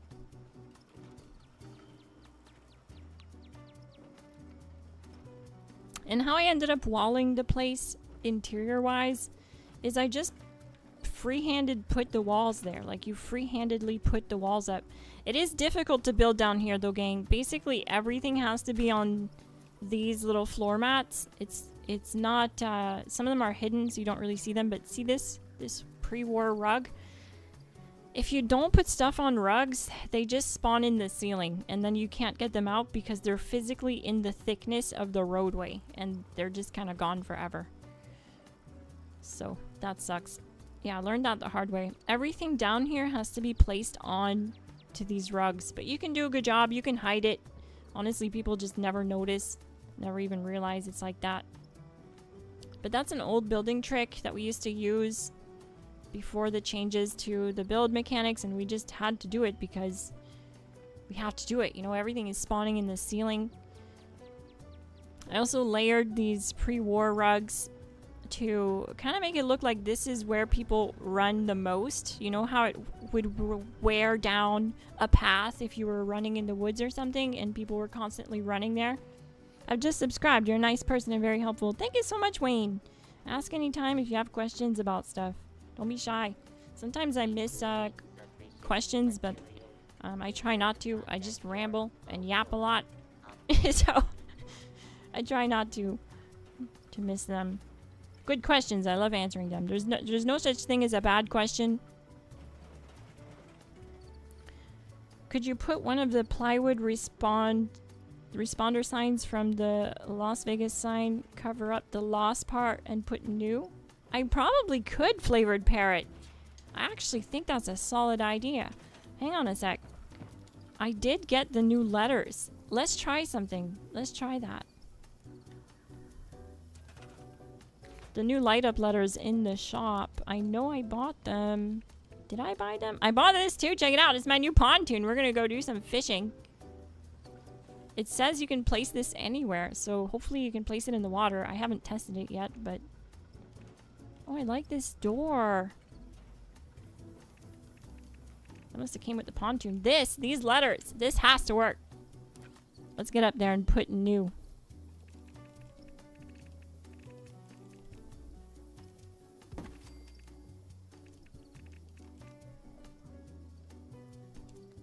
We're fixing it!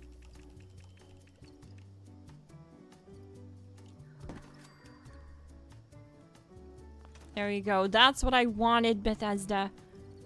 That's what I wanted right there. Now we have New Vegas. Perfect. I just had to do it myself. GG. Who gave me that idea? Someone in the chat.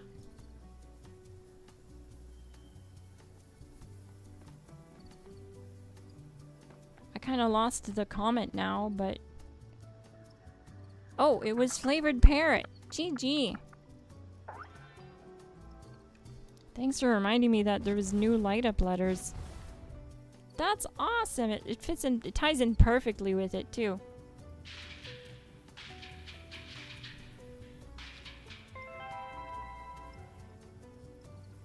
Works amazing on water, but you'll have to free place a lot of items. Oh, okay. Neat. Thanks for letting me know, King Shots. By the way, hi King Shots. Welcome to the stream. Just noticed you're here. GG. So I don't know if... I think Christine Royce is still working on their camp. I don't want to just barge in, you know what I mean? We'll definitely go check it out though when they're ready. If they want us to tour it. I think that's Darren Minas. Your camp was full of roaches.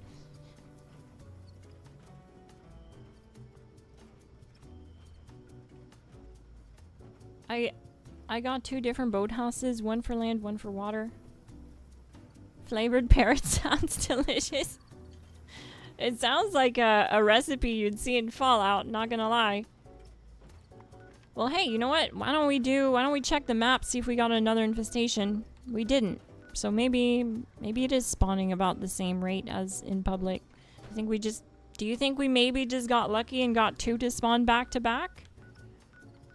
I think it is kind of random. Alright, let's go to the bounty board and start up another bounty. And I'll just kick out Mini Glass from the world because she's not doing anything. This way, if any of you want to join the world, feel free to. It'll open up another spot. We can only have like 8 people in here in private world, so... You don't have friends here. Done-ish is accurate. Okay, I'll wait for you to let me know when you're ready for us to view it.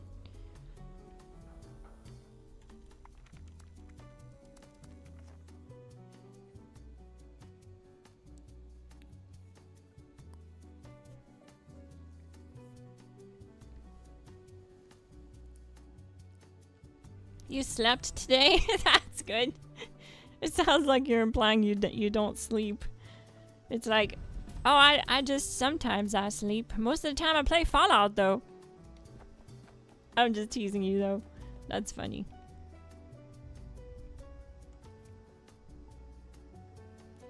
Cause honestly that feels like my life. If I had to be like for real right now.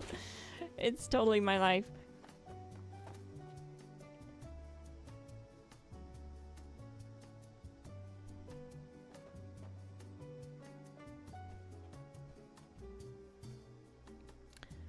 Okay, I'm gonna ask a new poll, and like I mentioned earlier, these polls really just help me figure out like what kind of content I should focus on for you guys.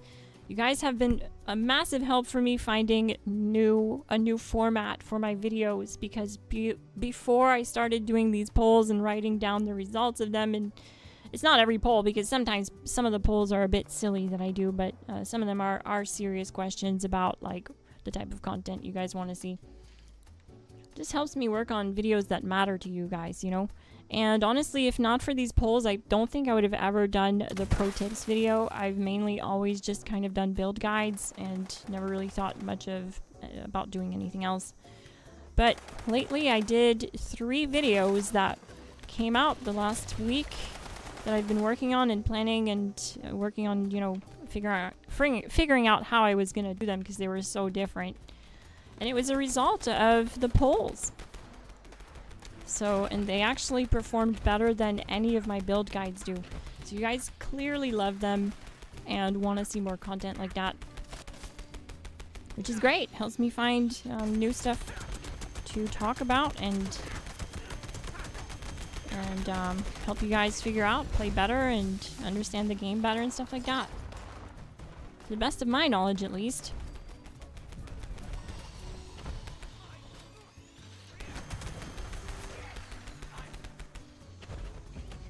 So we're gonna do another poll here.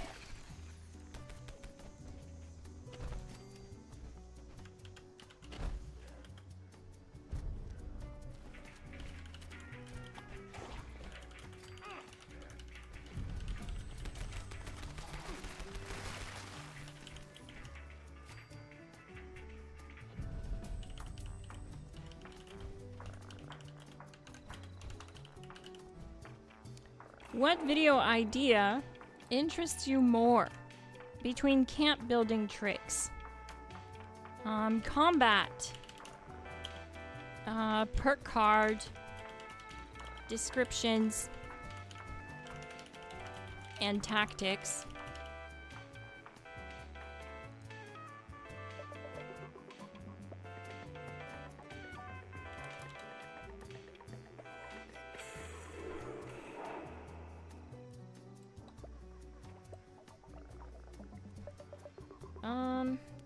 Maybe I should just, it's not letting me type all that in. Combat tactics, maybe?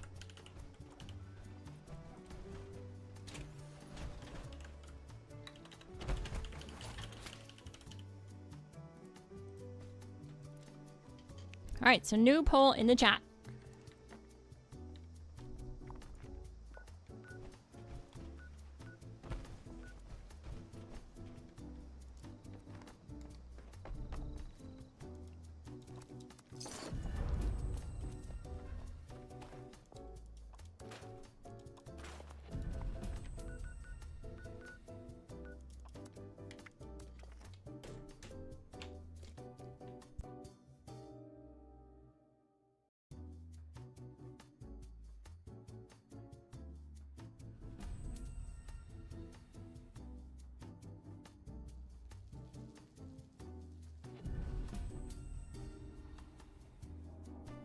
A tiki bar named Flavored Parrots seems like it's on brand with you, Flavored Parrot. I think that would work perfectly. You should do it.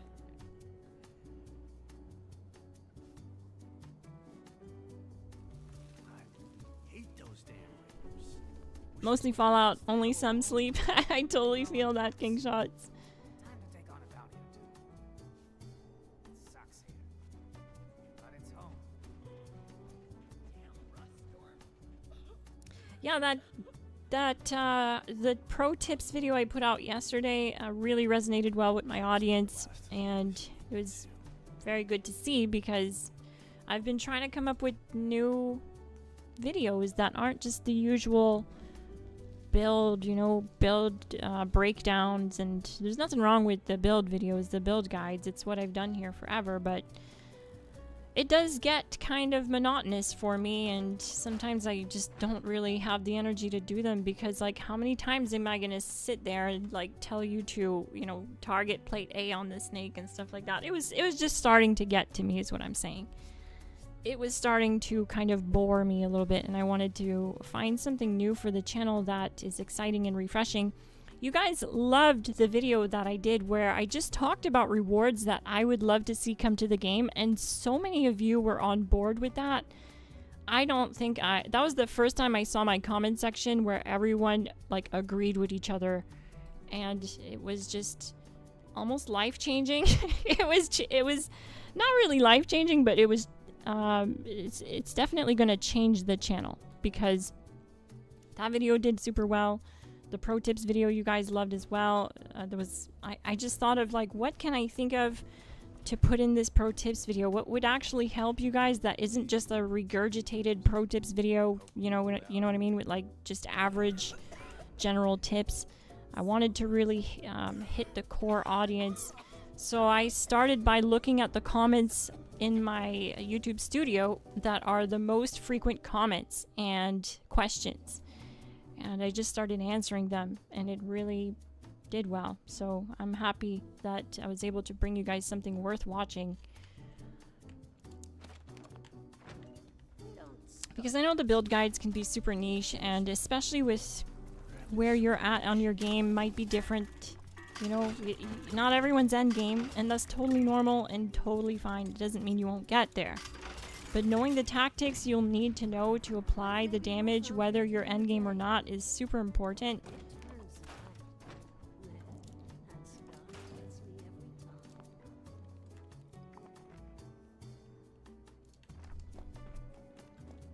And it's better for you to learn those tactics as early as possible because you'll be able to apply them on your way to becoming endgame, and you'll just be that much more of a solid, well-rounded endgamer once you reach that point.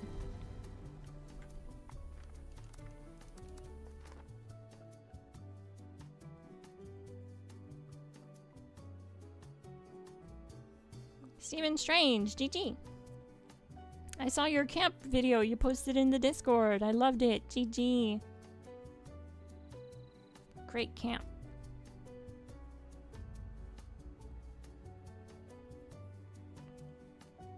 It is a very small audience. You're right, Chris. Every time I do camp build videos, they don't perform anywhere near as good, but it's okay. I don't do them for that. It's also not the main content on this channel, so I don't expect anyone to be specifically looking at this channel for build content. But I do want to share what I know and share my creations with you guys, because I think even if it only gets 1,000 views, like when I post a camp and one person copied my camp, it made it all worth it, you know, because they'll show me what they did differently and how they decorated it, and it just makes it all worth it for me to know that I shared that knowledge and helped them build a nice new camp that they're proud of. But you are right. I actually started this channel on camp building content, and it was just not going anywhere.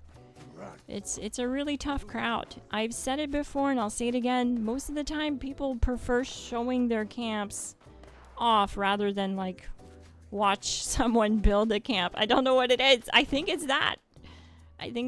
But I could be wrong. But there are some channels that's primarily their main focus is camp building content, so I could be wrong. But it just never really worked for me on my channel.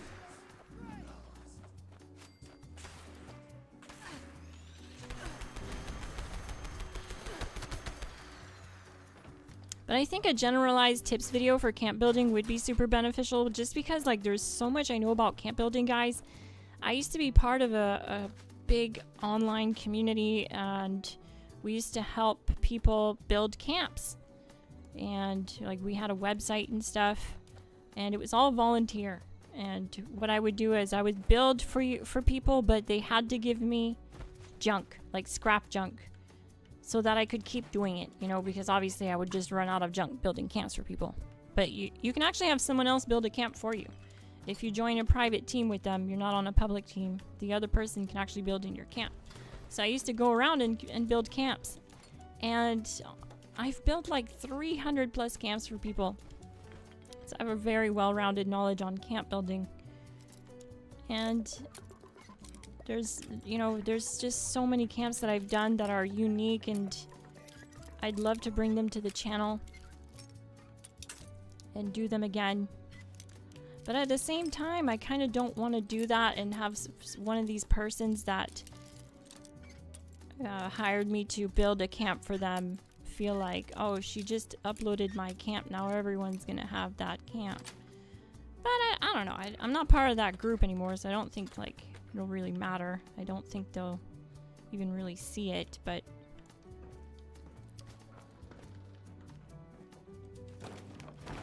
like one time someone wanted me to build them a meat shop. It was during meat week and they wanted a meat store. So I built them what looked like a two-story apartment building, New York style, with a meat shop that was built into it, and it was so well done. I'm not trying to pat myself on the back, but they were so happy with it. And I loved it. It was one of the most unique camps I had ever done. It was one of the biggest challenges I'd ever done, because I had to like Google images of meat shops, you know? And like, I feel like it was really neat when it was all said and done. It was very unique.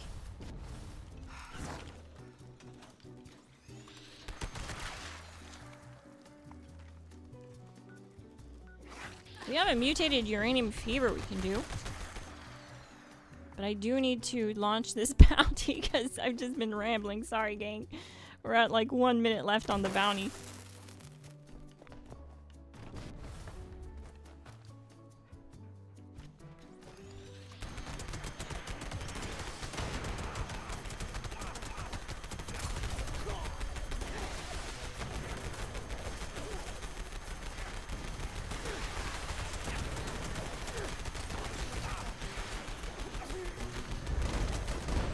Whoops.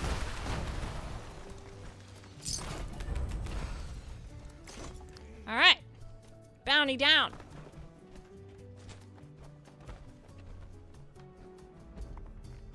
Taking care of business, gang. Old fart with sharp things, that's funny. GG, welcome to the stream.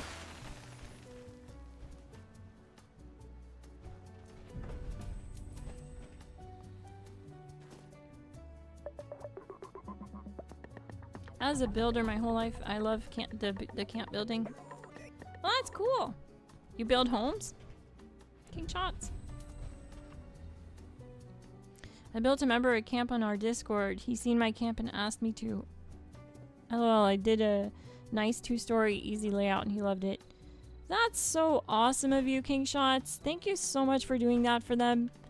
Not many people do that anymore, you know, go out of their way to help others. And that's really cool of you. To spend your time helping someone else, that's amazing.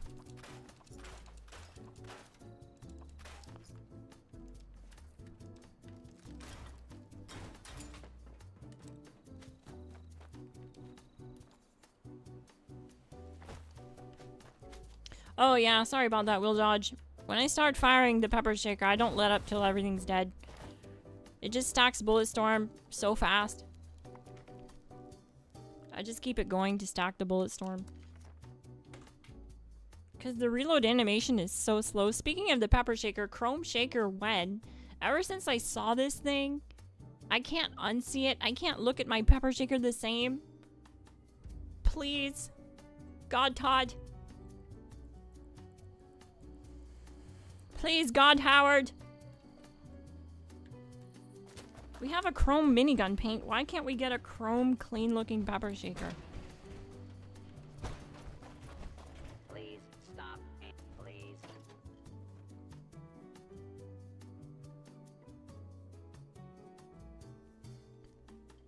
But yeah, so I've just been writing down like video ideas that are different than what I've been doing, you know? To try to bring you guys different stuff and to make it more interesting, because I know it's been this same thing all the time. I kind of hate saying it, but it's just like you get comfortable doing what works and then you stick to it in hopes that it's what your audience wants to see. That's really what it is, and that's why I was basically just dropping build guide after build guide after build guide for the last 2 years, because for me that's what I thought you guys absolutely wanted to see from me. But with how well the last 3 videos that I dropped in between build guides worked, they actually outperformed the build guides, so that tells me a lot. You guys love hearing me yap over gameplay and talk about mechanics and stuff like that, so I'll definitely keep doing it. Because I love doing it. I love getting it out and just talking about the game. I love this game. If you guys are new to the channel, I have 11,000 hours into the game. I hate saying it, but just to give you an idea of what kind of knowledge is racked up in my little brain. And that's on Xbox too. That's not counting the hours I have on PC and PlayStation. And that was before I started my YouTube. Extraction process initiated. Keep away from extraction units. Definitely have the time put in. Hostile There's a lot I could talk about, basically, is what I'm saying. Employees are encouraged to remove trespassers before damage to extractor units occurs.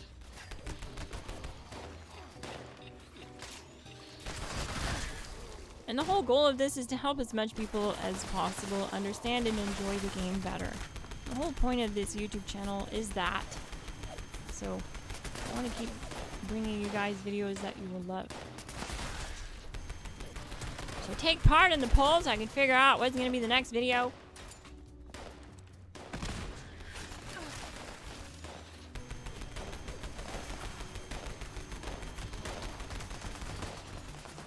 Because you guys were absolutely right about the last 3.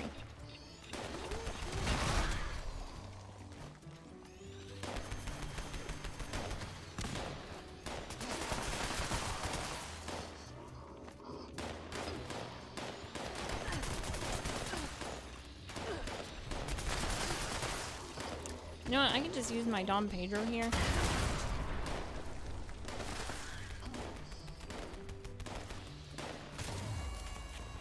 Just love how hard it hits.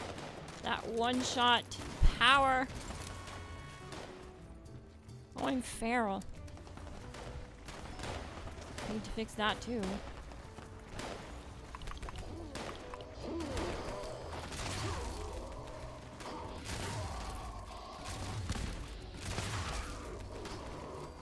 This Don Pedro slaps.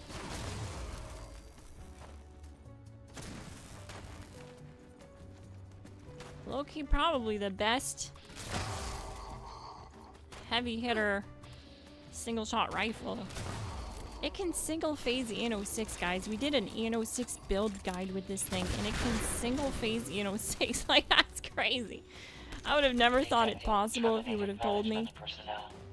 But yeah, it hits hard.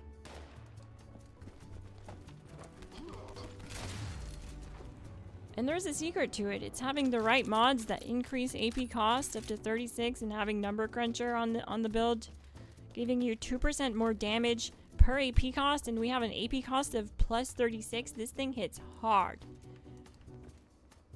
We're getting a massive bonus from number cruncher. Let's see if we can see it under perks. No, I don't see number cruncher. That's too bad. Some of the perk cards, like, they don't show up. Not all the perk card effects show up. I wish they all did. I don't know why some do and some don't. But they have been making changes to the Pip-Boy and stuff on PTS here and there, so who knows? Maybe it will be changed in the next update, maybe not.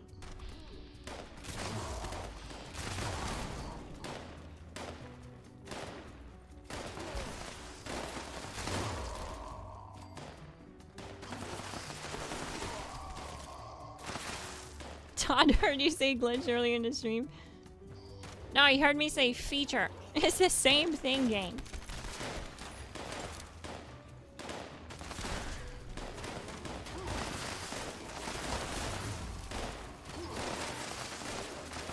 Yeah, I agree, Chris. If we could build the same things, like, I get it, like, I get why they did it like that with the build, the camp building, that you can't, like, place down atomic shop stuff, because then people would just be giving people stuff that they paid for that the other person didn't pay for. So I kind of get it, but if we both have the same item unlocked, I think we should be able to place it down for someone, because, like, what if they don't know how to place it down a specific way, like they want, like they see at your camp, like how you merged it into stuff. It'd be nice to be able to do that and manipulate other people's atomic shop items like that, but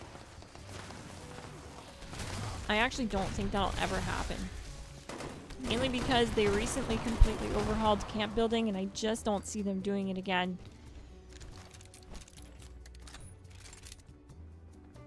Your build guides have been invaluable. Well, thank you for saying that, Maracas. I'll keep them going for sure. It'll always be the main dish here at Glass Gaming. The bread and butter, the meat and potatoes.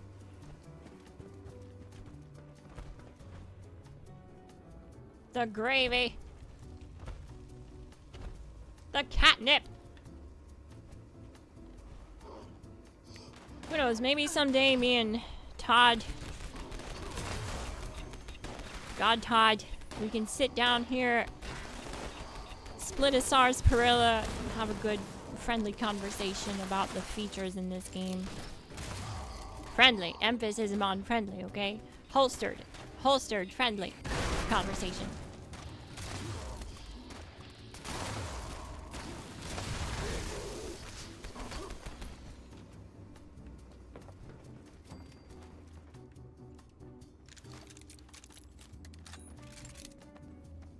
I think the people that are playing have been playing for a long time. Yes and no. I do see a good mix of new players still that are kind of lower level. That would have... They most likely joined when Season 2 dropped, which is still not that long ago, right? It's in December, so it makes sense that we'd still have an influx of those players that would still be playing the game currently. But it's definitely not as popular as it was when Season 1 of the TV show dropped. It was insane how many new players were coming through the vault. When you look at Vault 76, there was always people there. Brand new characters like level 5, level 20, like all in this area, just everywhere, just piling out the vault like it was reclamation day. And that went on for like every single day for like 6 months. It was crazy. It wasn't as much when season 2 dropped, I think, just because the initial height of season 1 pretty much like had everyone going crazy about this game. And then season 2, not as many people returned. Not as many people returned to the game after season 2. It was definitely noticeable that we had an influx of new players at season 2 of the TV show, but it just didn't last as long. It lasted about like 3 to 4 months, maybe tops. And now when you look at Steam charts, there's only like 3,500 people on Steam playing the game, so yeah, it's pretty much dead. The game is basically dead right now. There's more people watching the content about the game than there's people playing the game, which is so funny. It makes me laugh every time I think about it. It's like people are just holding on to any content that can potentially make them come back, that makes it seem worth coming back. They want a good update so bad. Can't blame them, really. The dev team's been messing up a lot lately. Honestly, they fumbled really hard with the whole TV show thing, because like, what do you mean you had a whole TV show that was successful like crazy?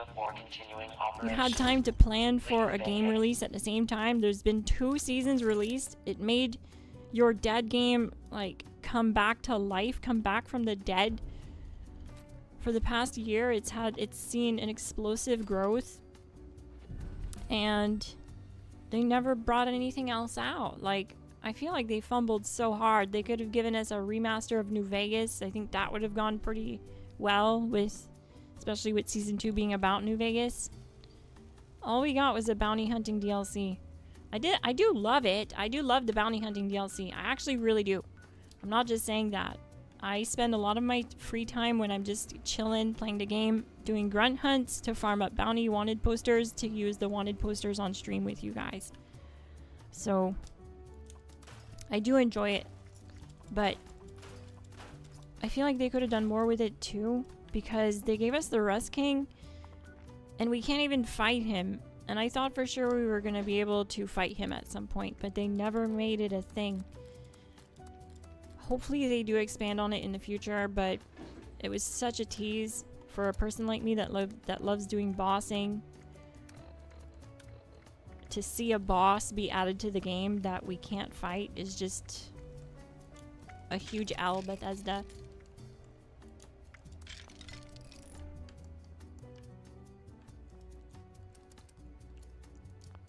But, I mean, they basically lost their IP at this point.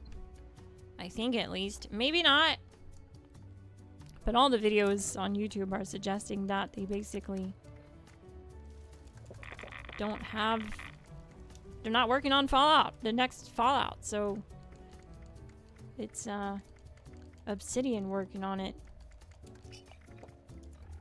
which I think is a good thing, because they made New Vegas and that's a smash hit. People still love that game to this day. It has a cult following fan base. I played it for the first time like a year ago and I loved it. But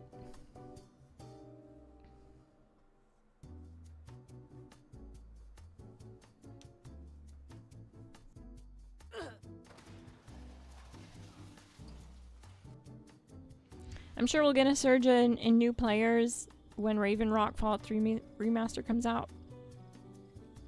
I think you're right. And apparently we're getting a big DLC, Raven Rock DLC for Fallout 76 too.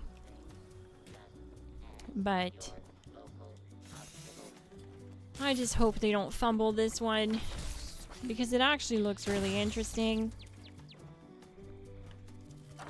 I gotta fix my weight here. 1 sec, game. There is what looks like... Oh, my carry weight buffs have expired. Oh no, everything's spoiled.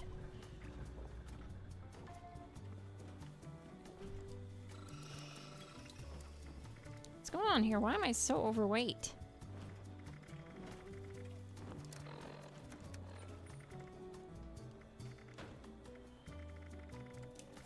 Okay.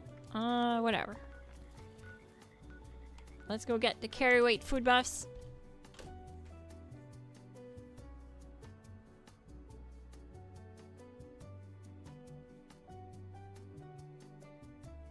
What is the point of wasting so much time for the auto-axe and union armor if they are now in the shadow of other stuff?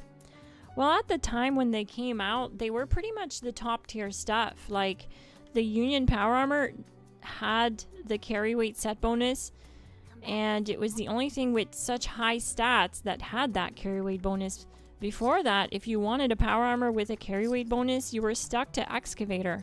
So it kind of gave us an endgame power armor that had the extra carry weight bonus, because excavator is really like entry level. It's more like a beginner armor set, and there's nothing wrong with it. I started with excavator. It was my favorite for the longest time. It's an excellent armor set. But yeah, at the time it was top tier when Union first came. But yeah, you are right. And at this point in time, it's not worth the grind. I wish they would just make it drop from doing, you know, other activities in game. I feel like that would make sense. Or if we could buy it from Minerva's sale. I feel like there's so much they could do at Minerva's sale that they just don't do. They never add more to her sales. They almost never add anything new to her sales.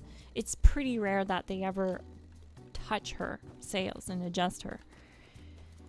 So it would be nice if they would do something like that at some point, but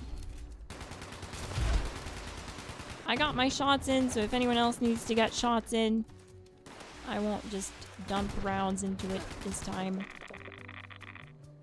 Queen's Den, GG! How are you? New Vegas is by far my favorite, especially with quality of life graphics mods.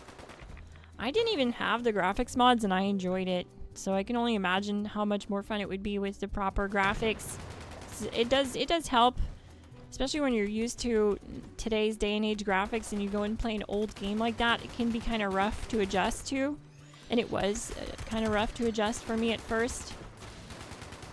But I do play Fallout 4 with the high-res texture mods, and that game is amazing. It looks better than Fallout 76.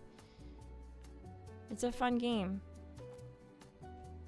I don't play it enough. But I find there's a lot to the story of that game, and there's a lot of side quests, and it really is a single-player focused story game, and I love that about that game and those older Fallout games.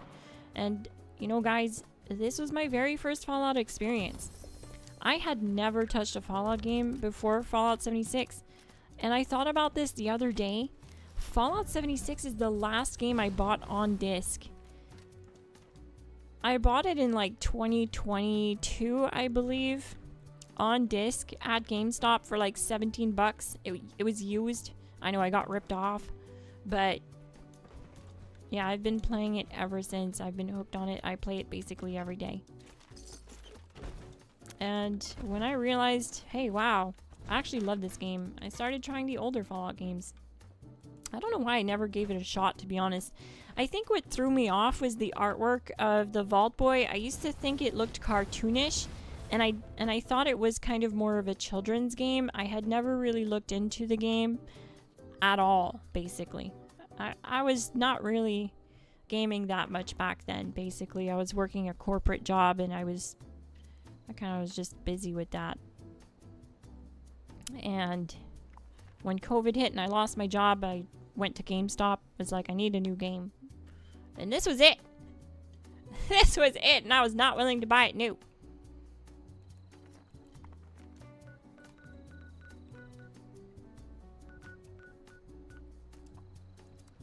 But this game changed my life, you know? It led me to you guys. Now I have you guys in my life, and we play Fallout together, and we have a blast. We do the things that need doing. We make things disappear.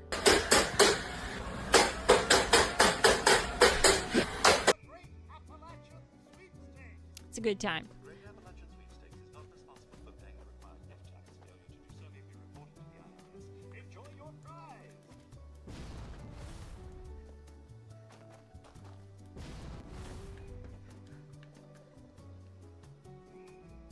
I can't play Fallout 3 in New Vegas because of the graphics. That's totally understandable, Wayne.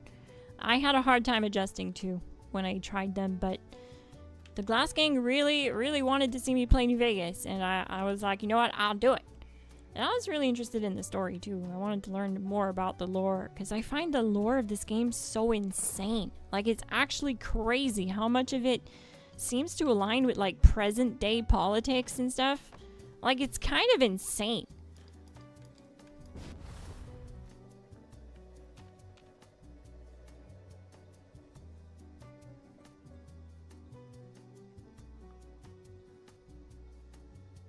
I wish I could get dementia or Alzheimer's so I could just keep replaying and relearning New Vegas. I don't think that's how that works. But okay. Infrared turtles. I hope that doesn't happen to you. I'm just gonna say, alright? But I hope you do get to replay Fallout as much as you want. So this new PA jetpack glows purple like Flatwoods on Gap Plasma. The new Slasher PA jetpack will have purple flames also. I can't wait for that. That looks awesome too.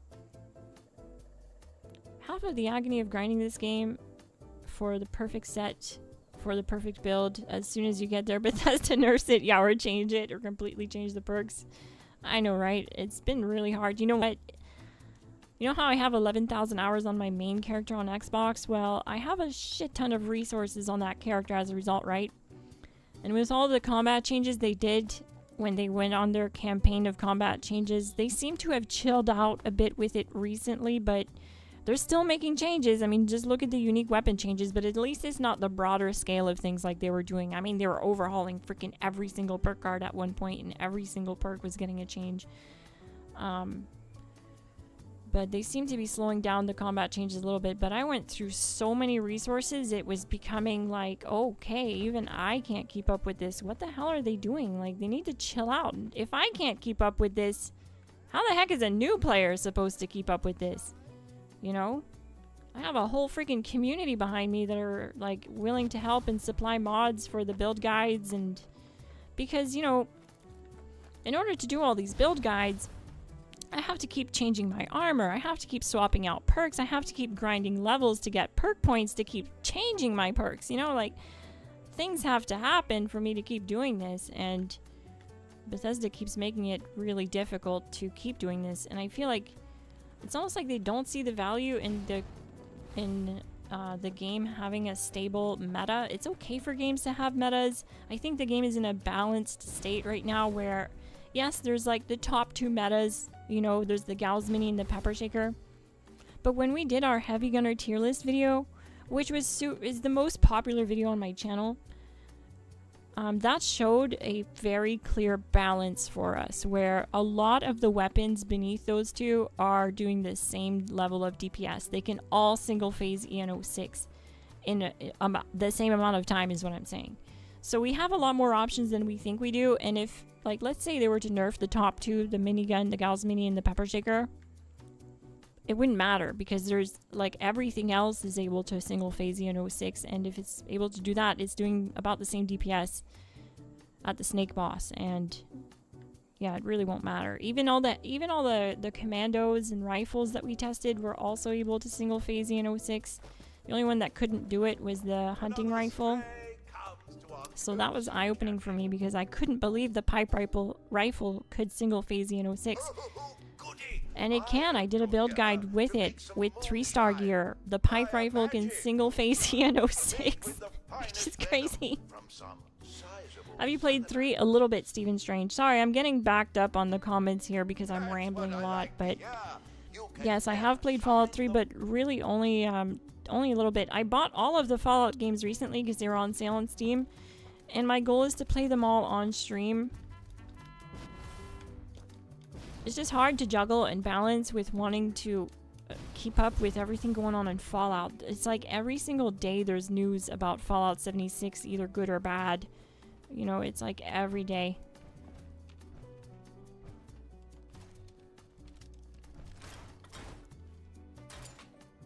Well, I think we're ready to get this jamboree. Hi Glass, huge fan. Big thanks for your videos, helping me with raid builds. Your cat model is amazing, by the way. Oh, thank you so much.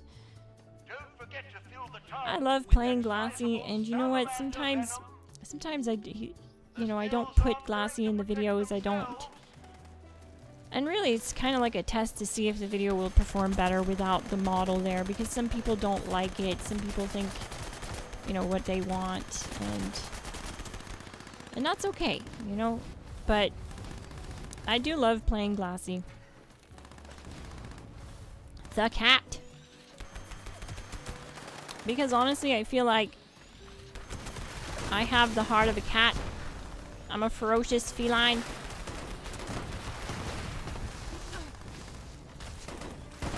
I'm always ready to give the snake these paws.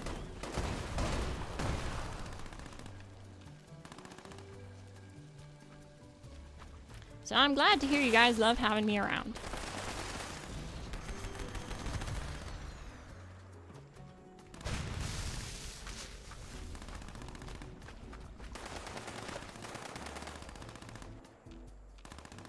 Pretty soon I'm working on trying to get merch on the channel, and one of my merch ideas is actually stalling it because I'm trying to get approval to make merch of my avatar, a little cat with a cowboy hat, a plushie.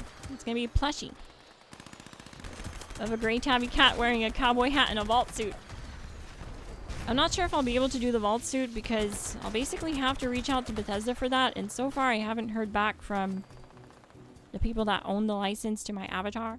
Because I didn't create this avatar, but I do have the right to use it. But yeah, so that's kind of stalling things right now. But it'd be so amazing if we could do it.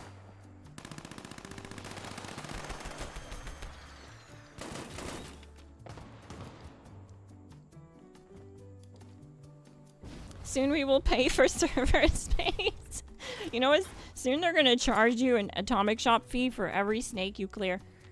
That's what's gonna happen. They're gonna they're gonna pause the game every 15 minutes and say, "Your time has expired. Please renew your minutes in the atomic shop for $19.99 for the low price of only $48."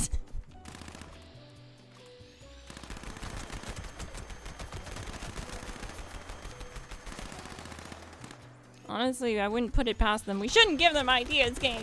They're gonna do it.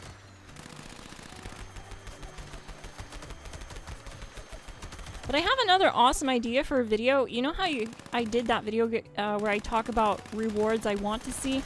And let me tell you, I've been really thinking about a part 2 to that video because there's so many rewards that I basically left out because I genuinely didn't think the video was going to do well anyway.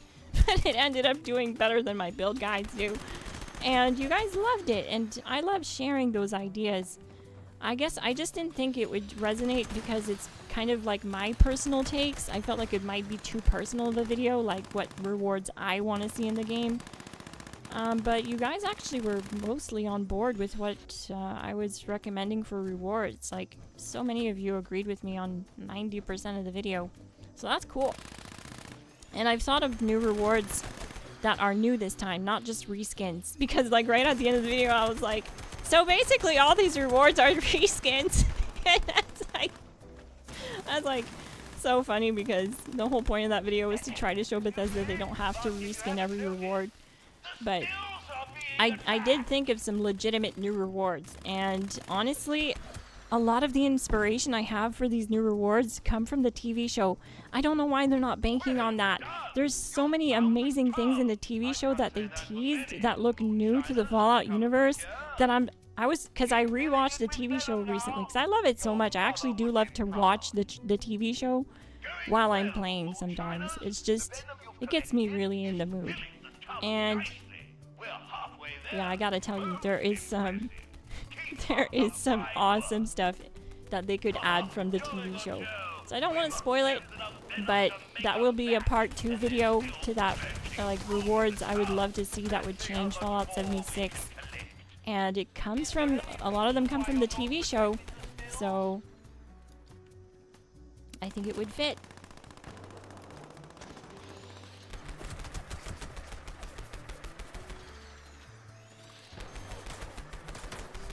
I know, right? Atomic shop fee just to keep playing the game. Like, imagine if it gets to that point, gang. I'll make a tutorial video on how to uninstall the game and cancel your Fallout first. Like on every platform. Alright, gang, today we're talking about something important. How to stick it to the man. We're gonna uninstall our Fallout first. We're gonna uninstall subscription fees. We're uninstalling the game. I genuinely would totally see myself doing that. It would be so much fun. It would be a fun video to make, but it would also be sad because it would mean the end of my channel potentially. But no, probably not. We'd probably just move to another Fallout game. One that doesn't have a live service subscription fee. But I mean, how many times are they gonna sell me Fallout 4? You know what I mean? Like, how many times are we gonna sell Fallout 4? I bought it like twice. I bought it on PC and I bought it on my VR headset. It was kind of dumb that I had to pay for it again. Because I thought I could just install it on Steam and play it on my VR headset connected to my PC. Because I wanted to try Fallout in VR. It's a whole new experience. But they wanted like a lot of money for it. It was actually more expensive than the PC version of the game, so that was kind of weird. I was like, dang, that's really shitty of you guys. Why do that? It's not like there's a lot of players on VR. I thought the game was gonna be like at most $20. It was around $70. But I'm talking Canadian money too, so it's a bit more expensive than Canadian money.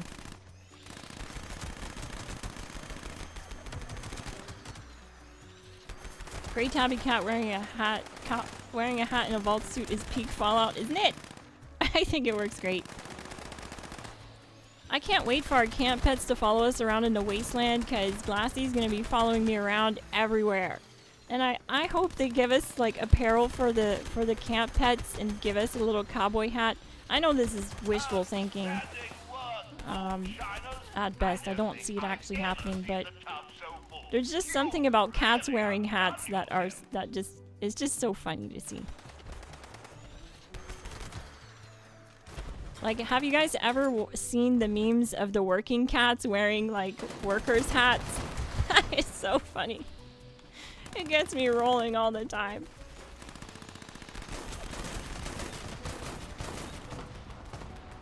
The amount of reskins is frustrating. I agree.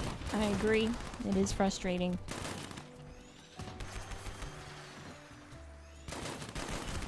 I don't even eat real dog meat in Fallout 76. Don Pedro and Ghoul were amazing additions from the TV show. I fully agree. I was really happy to see the Ghoul character be a thing that you can play and not just, you know, the Ghoul from the TV show at the train stations, but an actual new playable mechanic with new perks and stuff. I was not expecting them to actually do that, but they did, and it's been a lot of fun to experience it and play. I hope they let us do other types of character builds like that. Like, what if they let us play as a super mutant? What if you could be a super mutant? Like a 7-8 foot tall super mutant. I think people would love that.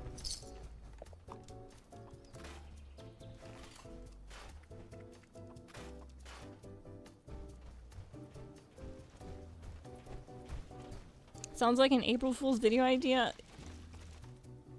That would actually be so funny. Flavored parrot, yes. I think I will do that. Like, today, gang, we're uninstalling the game. Subscription fees no more. This is a guide on how to stop raging at all these new features we keep getting that we don't want. Like being stuck in power armor. Like losing your power armor. Like being stuck in a black screen. Like taking forever to load in. Like losing all of your gear. Yeah, I mean, I could keep going on. There's so many glitches in this game, it doesn't make any sense. Like falling through the map. Like spawning in with no clothes on.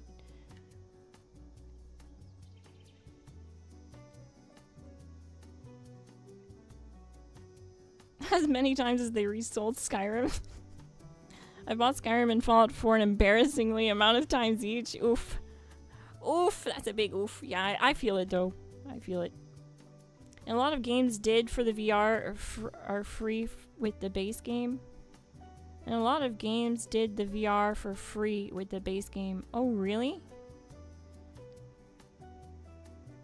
Oh, so it's even more shitty that they charged me like $70 for Fallout 4 on VR. I don't even play it. You know why? Because it sucks. If you think Fallout 4 is broken on PC, go and try it on VR. It's absolutely wrecked. When you're walking around for the first part of the game, I thought it was broken because you're like 1 foot tall. But I kept restarting the game thinking that would fix it, you know, like typical Fallout game mechanics. You restart the game and everything's good again. It's like nothing happened.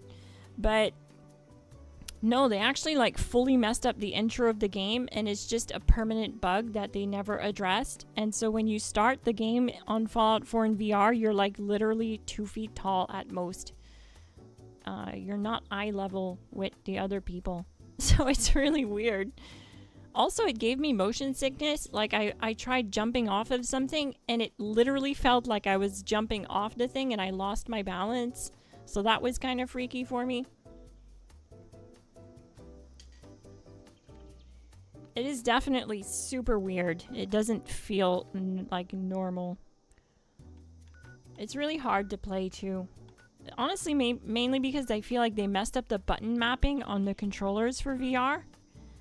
It's just not what you would think it is. You go and you press Y to switch weapons and it's not that. It's like X or something. It's like whoever mapped the buttons for the VR just screwed it up. It doesn't feel natural. I'm always left wondering, like, what button do I have to press? I feel like I'm completely new to gaming when I play that game. Let's do another bounty. Spawning in with no head? Yeah, I forgot that one. That's a good one. Remember, guys, these are features. Don't forget to smash like, hit subscribe if you're new, turn on bell notifications. I live stream and upload weekly Fallout 76 content. Lots of newcomers. Always good for business. There should be a setting to adjust your height. I'll have to double check. I'll have to double check that when I try it again. I tried everything. I remember I was like YouTubing it and Googling it, and nothing I was doing fixed it.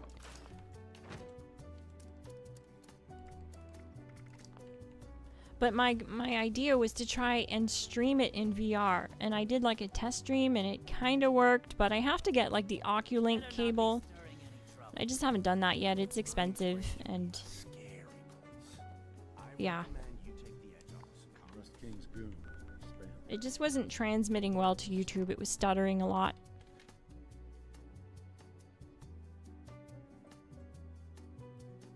The Wasteland Crawler, a 2-foot experience. That's what it felt like. My Fallout playthrough is nuts. I'm level 1461 now. In Fallout 4? Never knew we could be so high level. The new weapons are amazing. I didn't know we could be that high level.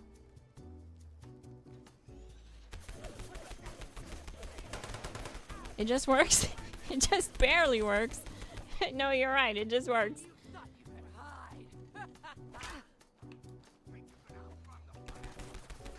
GG! Enable K93. We have a radio station called K93. And who else?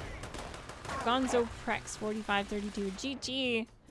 I think that's Spanish. I don't know Spanish, but I appreciate you guys. Thank you so much for being here and showing love on the stream. Means a lot. Make sure to take part in the poll below. It helps me decide what I'm gonna work on for next video. And these polls I do on my live streams literally have changed the channel. It has brought content to the channel, content ideas that are unique to this channel. And it's always fun to do because I get to hear directly from you guys, and I feel like it's more personal that way. I can work on stuff that I know you guys are going to enjoy watching, that's worth your time, that's not just slop, you know what I mean? The last thing I want to do is regurgitate the same thing all the time. So the polls help me kind of make that decision and figure out what you guys really want to see.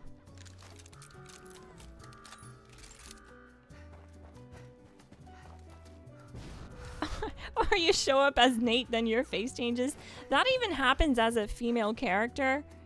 You'll spawn in as Nate, the Fallout 4 dude. It's so hilarious. That's such a weird bug.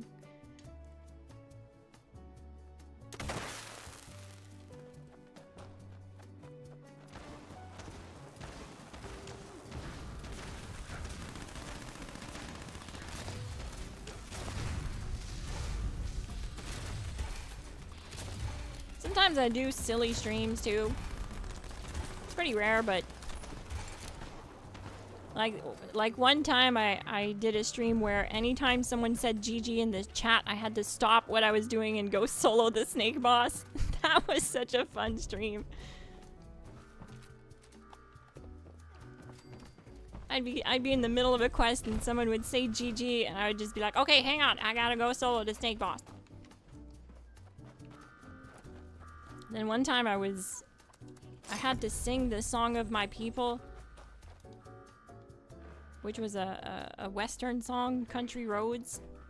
Anytime someone, I think, donated in the chat, I had to sing a song. That was a funny stream too. So sometimes it's a little less serious.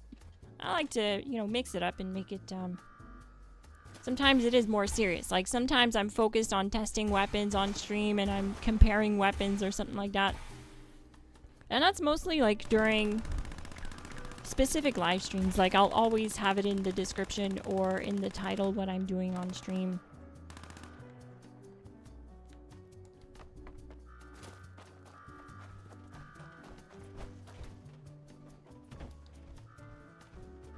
Bringing old friends together. Thank you for that, Miss Glass. Thank you so much, King Shots. Thank you for being here.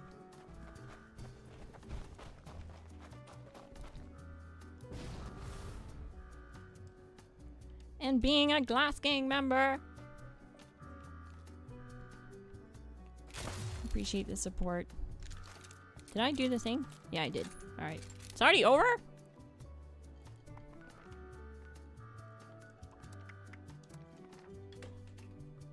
Alright.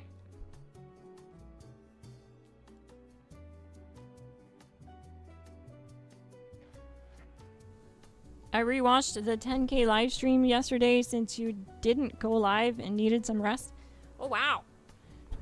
At least there's plenty of repeat business. That feels like it was so long ago now, and that was I think the last time I actually came on stream like visually where you can actually see me. I haven't come on stream and shown myself in a long time. Let those psychos at the Rest Kingdom sort themselves. Yeah, I needed some rest yesterday, so I didn't stream. Won't take too long. Warm greetings from Italy. GG, Mr. Mearcox. GG. Italy. It's a really nice place. It's far away too, but it's a beautiful place.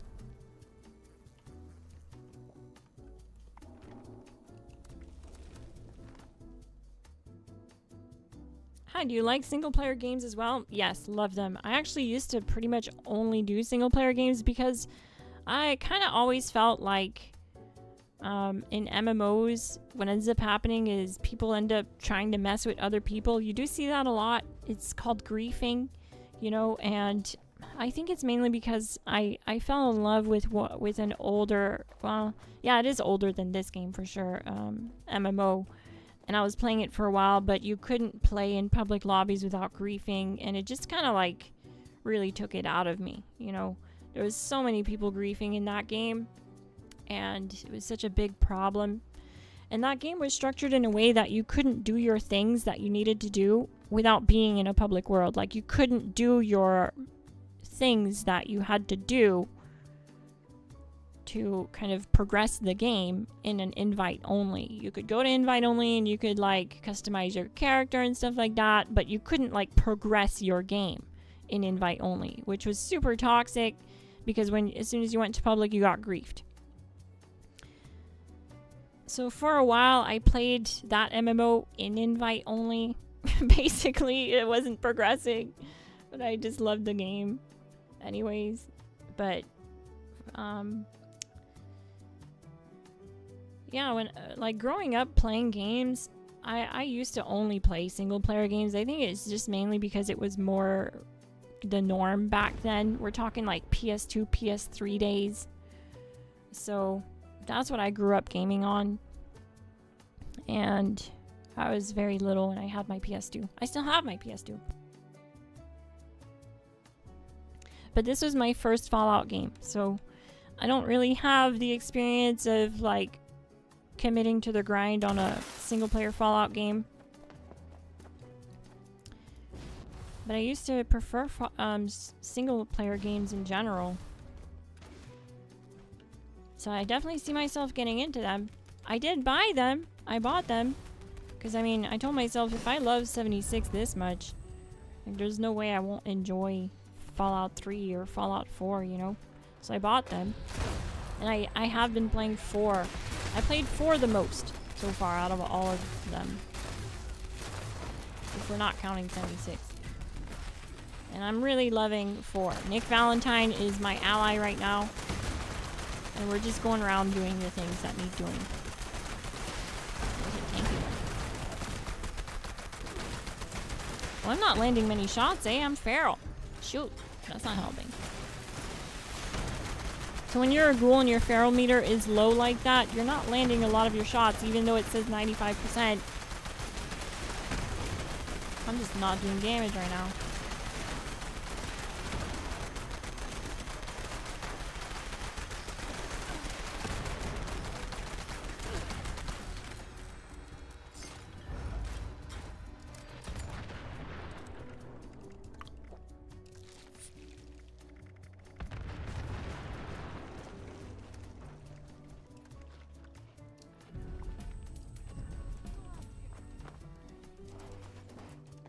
So we'll head back to base.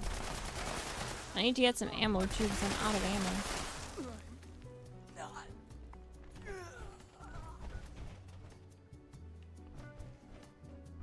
Maybe Christine is almost done with her camp.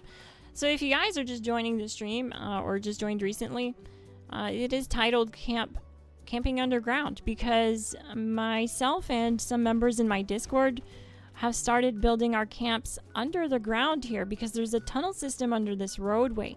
And we've all kind of gone ghoul, or some of us might be raiders. I'm not sure if Christine is a ghoul, but and the idea is to have like a rough looking, dirty underground community that is just very lore friendly builds, camp builds, you know.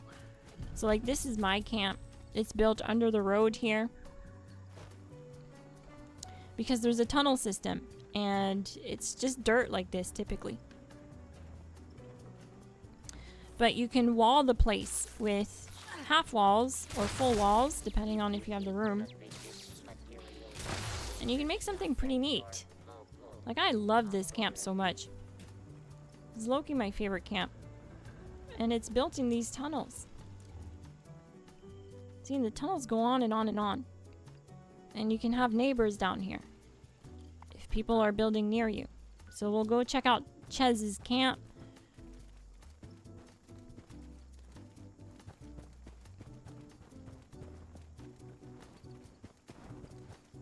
And honestly, this is low-key the meta camp build for a ghoul. This is so lore friendly, it doesn't really get better than this. I love Chez's camp.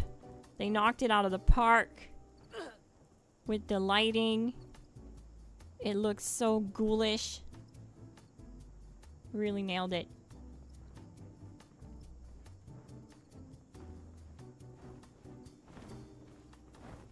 Half-walls are absolutely more cooperative, I agree. That's why mine is mostly built from half-walls too.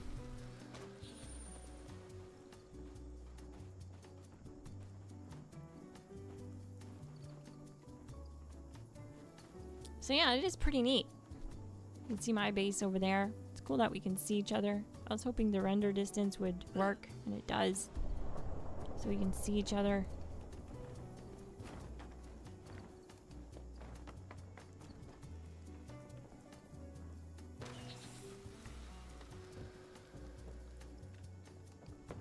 if you can come visit. I haven't been doing anything with it. Okay, Darian, we're going. We're gonna go visit the other camp at the bottom end of the road. I think we could squeeze in 2 more camps. So if you want to join the Discord link in the description. There's no obligation to join the membership to join our Discord. It's free to join. Yeah, because we need to kind of like coordinate it so that our camps don't overlap when we spawn in, so they don't like block each other's camps.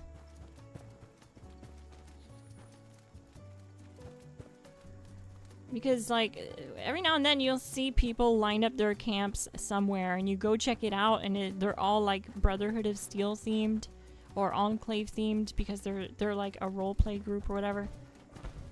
And I've always loved that. I love seeing the player cooperation like that, and it is really neat. Oh, I like your little entrance here. Neat.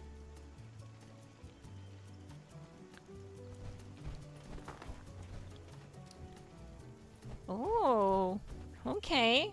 Very spooky vibes down here. Whoa.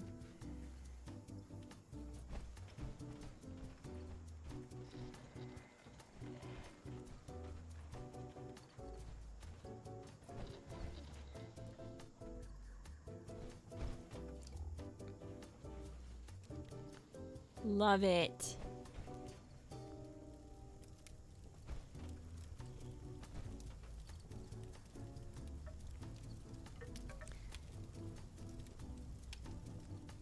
Anyone ever tried to nuke your camp in that location? No, not really. It's not happened. Honestly, no one's nuked my camp. Really, ever. I thought it would happen more because I do YouTube now. But, oh shoot, I'm stuck in the bathroom! I think you warned me about this, but yeah, I'm totally stuck here now. Oh shoot, okay, we'll have to spawn on you. You did a really good job with it for the short amount of time you worked on this, Darian. I mean, you started working on this at the start of the stream, so a little over 2.5 hours ago. Solid creativity. It took like 5 hours for me to complete mine, so I was just like trying to figure out what I was gonna do most of the time. But you knocked it out of the park.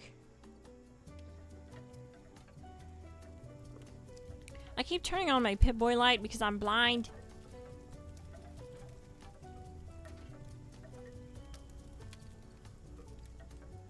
I love the use of all the like broken stuff. It's perfect for this type of camp. Tried any new foods lately?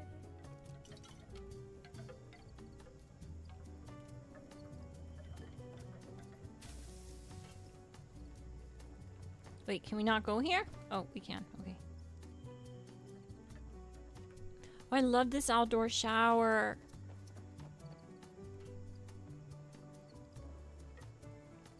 That's funny, the ghoul chair. That's perfect. Nice work. I really love it. It looks like an interrogation room going on in here. Super cool. Hello? Look at that. Comes right outside. You absolutely nailed it. You guys both did. Fantastic work. Our little ghoulish underground neighborhood is underway. We're a community of wrinkled skin. You know what it is? You know what it is? It's the moisture level down here. It helps our skin not get too flaky.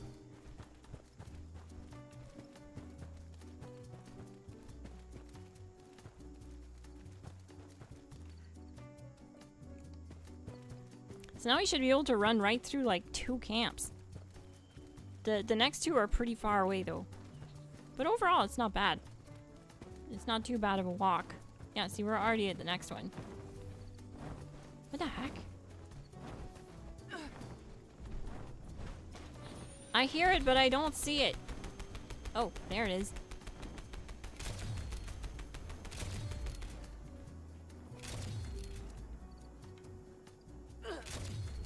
I got it!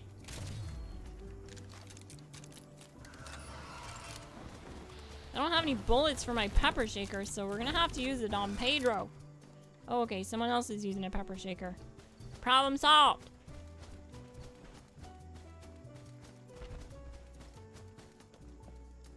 It landed perfectly in the hole. That's funny. But yeah, so we got this one. Hey Chris, do you mind despawning your camp? I just want to spawn in mini glass to show the camp that I built on mini glass. It's nowhere near as good as this, but it's in this location just to show people like how little you need to actually make something decent down here. Because mini glass doesn't have much, and I was still able to build something decent using just the base items in the game. So I just want to like load in and show that real quick. And then I'll despawn her and you can spawn your base back.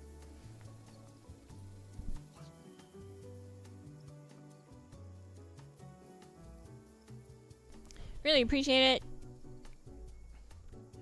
She's coming in the world here soon. But she only has base game items, and I was still able to make a decent little camp for her under the ground here. I just joined her team on a private team, and I could build with my main character. But I obviously only had access to base game items because I was building for her. But it still came out really neat.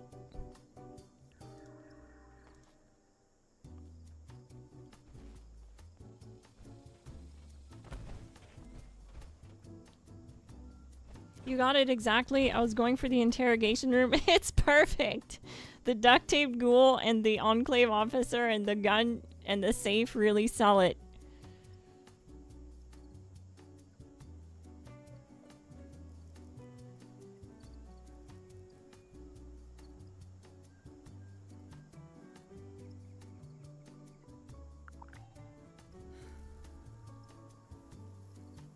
My favorite Atari game was called Combat. Played that a ton. King Shots.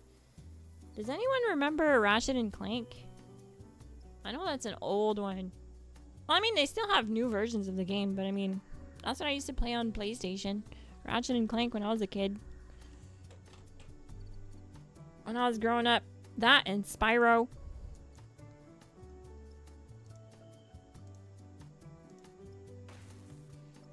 I even played some Need for Speed with my brother. This is Mini Glass's camp, and unfortunately the power is out. But you get the idea. There's a neat little hallway here that I made. And yeah, it looks totally different from Chris's camp, right? That just goes to show like how different your camp can look down here. You can make something whatever you want to make. That's what I love about this game. There's like endless possibilities. Obviously, there's only so much I could do with base game items, but she has a little kitchen. She has a Tinker's workbench, because what I do with her access, loot, and legendary mods is I craft mods to transfer to myself so I can break them down for more legendary mods on my main character. And then this is just kind of like a hallway, and there's a built room back there.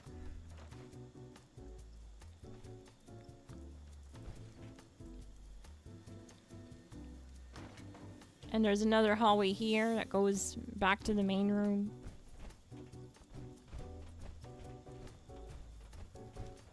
I just have to fix her generator because all the lights are off. But yeah, you get it. It's something I did fast too. I didn't really put much thought into it, but I felt like it came out alright for Mini Glass. This is perfect for her when I'm playing alone and want to feel like I still have my community.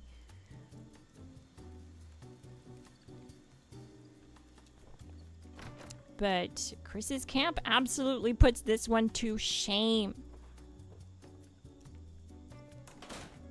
But it's not a competition, you know. So if you want to build something, don't feel like you have to compete with what Chris built or what I built. It can be, you know, anything really. I love what Christine Royce built at the bottom of the road. I love seeing the creativity. Everyone's build looks like totally different, and it's great.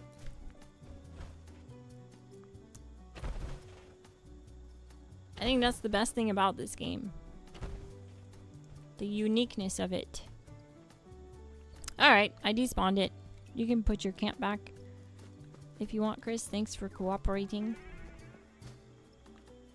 I just wanted to show that even a basic version of the camp can work, you know, with just like base game items and basic wall kits.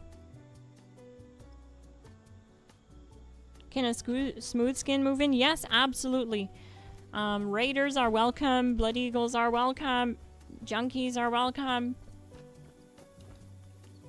Like, living underground here fits the Raider playstyle for sure as well, right? So a smooth skin, if you're not Ghoul and you want to be a part of our community, I will allow it.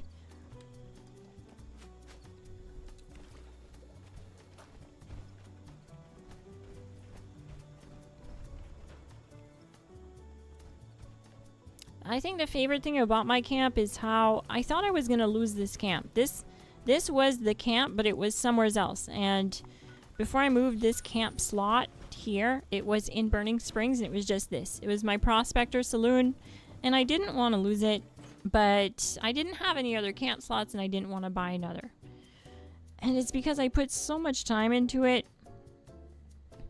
If you look at all the tables and stuff, I was like, I screenshotted the game. I went in-game in New Vegas and screenshotted to make sure that I used the same tables and like placed the bottles about where they are in-game on New Vegas. And I decorated it to look like the Prospector Saloon as a result. And like, I fidgeted these tables around everywhere, exactly like the pictures. And I just didn't want to lose all this work I put into this camp. But it turns out when you stash this thing, it doesn't scrap your interior. So you never lose the work you put into this. I think that's such a neat idea. So I was able to move it here and still keep it. And my favorite part of this camp is that I can access it from underground. I can enter my Prospector Saloon from inside my camp. And I think that just ties it in, you know. It really helps sell it.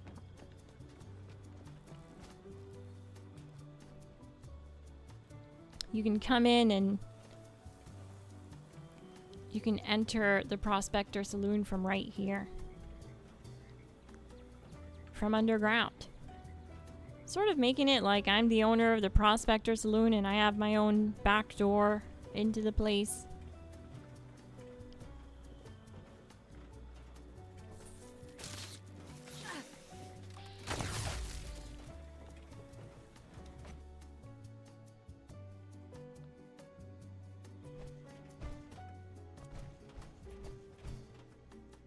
You deleted your bog camp down the road by the Deathclaw? Are you gonna put one here? Do you want to try and put your camp here? I would put it somewhere around here, King Shots. Somewhere in between these two. There's also a spot up the road, but it's kind of tight. Mainly because if you get too close to the workshop, it won't let you. But I don't know. Check up here too. See if there's enough room for you to put a camp up here too. But if I was you, I'd definitely do it around here. This way we can spawn in, and when we do live streams and be an underground community wherever we go. We're taking over Watoga.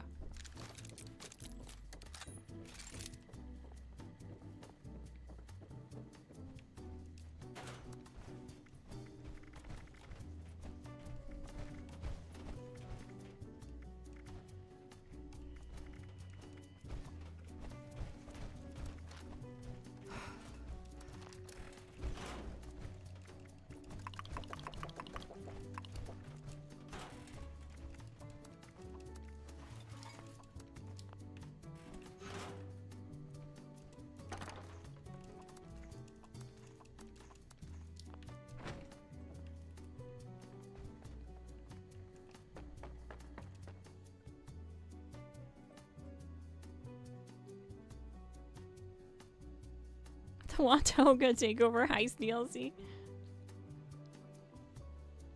Sounds like a bomb DLC, not gonna lie.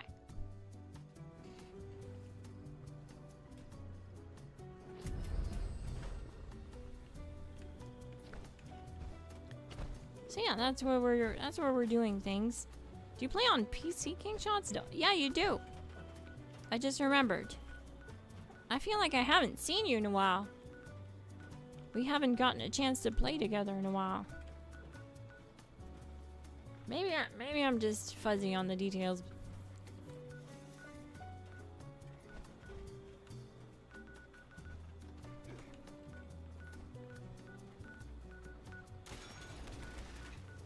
Your PC? Yeah, that's right. I think I'm just confusing your old account because didn't you used to play on PlayStation 2?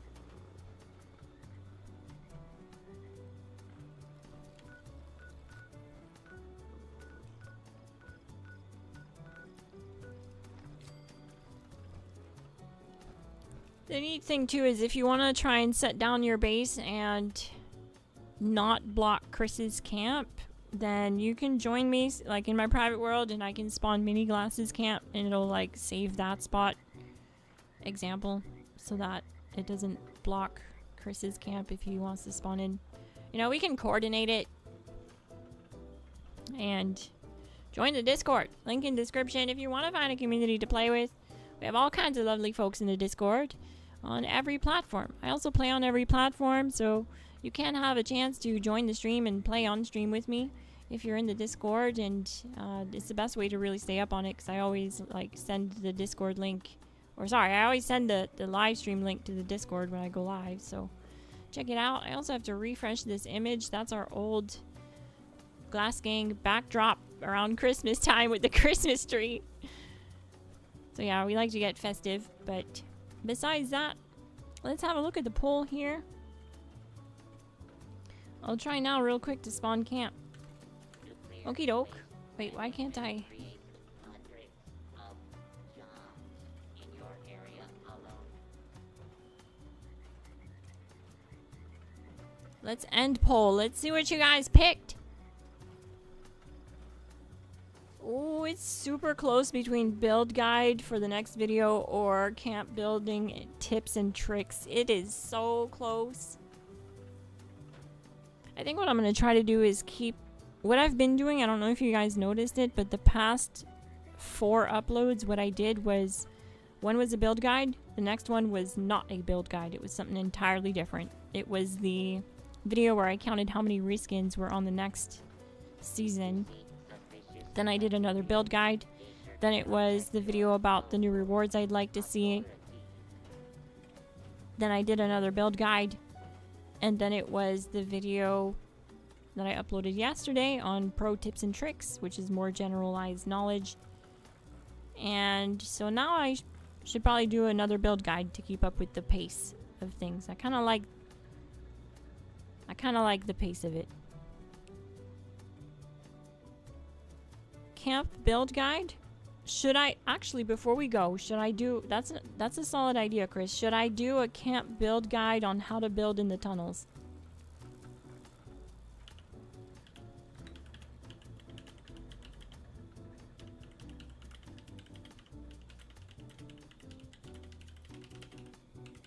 Because it is tricky. It's definitely not simple. It's not like super hard. It's just you need to know how to build down here or you're gonna be scratching your head and pulling out your hair. Everything basically has to be on mats, on these rubber mats, or else it spawns in the ceiling. And you have to use half walls. It works better with half walls to get them in the dirt and block out the dirt.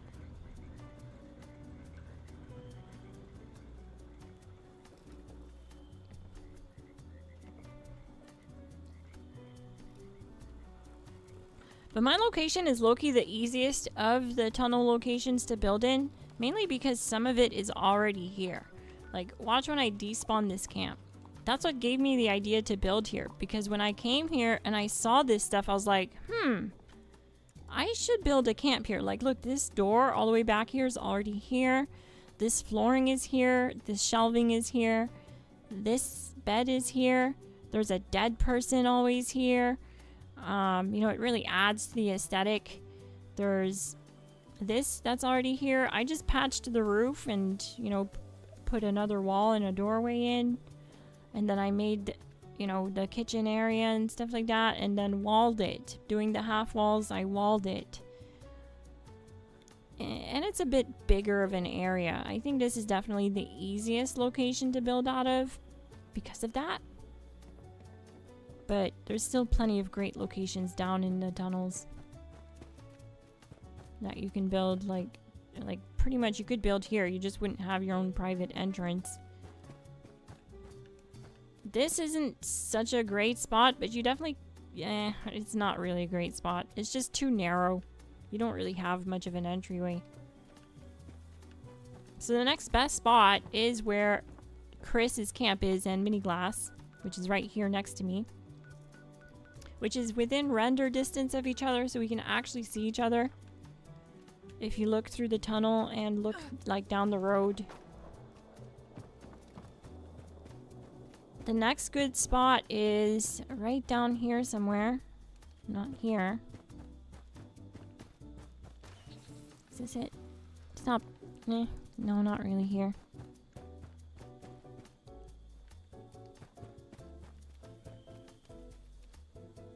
Right here.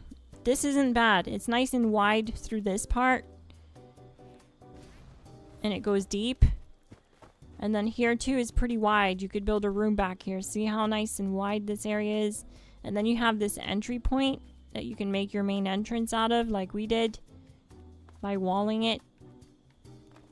This is a good spot right here. And it's, yeah, it's far enough so that I don't think it would overlap King Shots. I think this is one of your best options right here.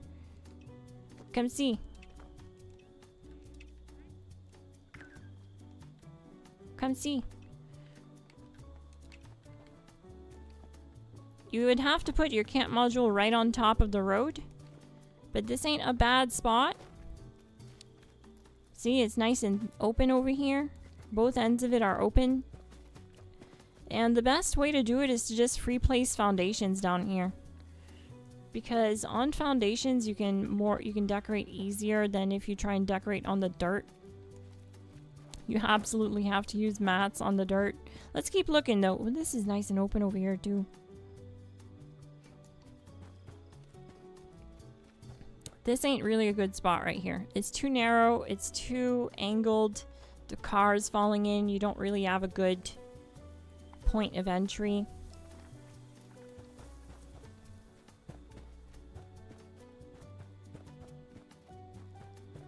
And then the next good spot is the final location, and it is taken up by Christine Royce, and they did a fantastic job with theirs too.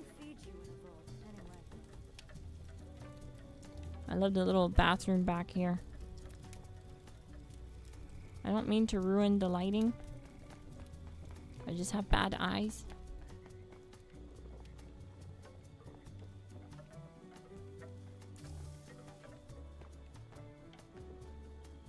I get a kick out of the ghoul chair. Super neat. Oh, I love that door. That's such a perfect door for this. Great choice on the wall kit too. And that's the end of the road. So yeah, I think we could fit one more camp here somewhere. Potentially one more. It's just the one that's gonna be here won't have as much room to build. But there's definitely room as well up here, but again, this location 2 in this bend is gonna be tighter to build in. Let's go check it out that way.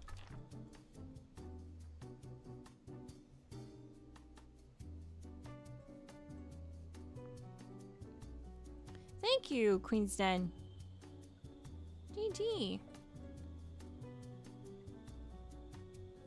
Oh, you're right. You are here, King Shots. You do see. That's right. My bad. Oh, wow. What the heck? There's a monorail here. Alien Museum Tower build. What the heck? It's a best build. Oh, that is silly looking. It's just prefab on top of prefab on top of prefab. What the heck is going on here? I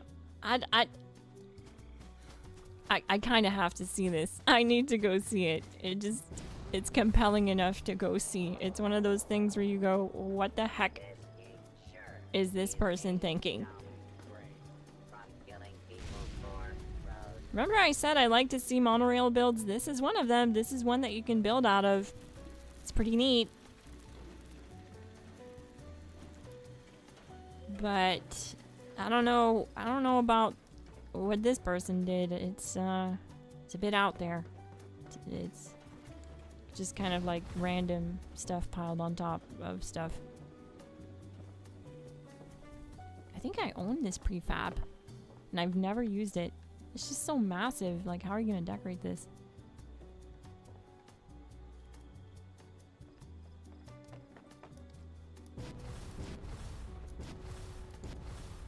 Yeah, I don't know. It's not really the best build. It's not a best build. Not for me, guy.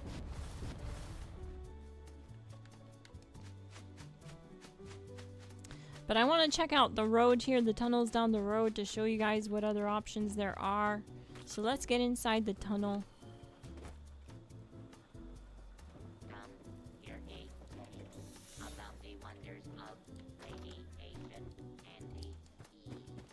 So down the tunnel this way, we're heading towards the workshop in the bend. It gets pretty narrow. Like, see, it's just more narrow. It'd be hard to build in here.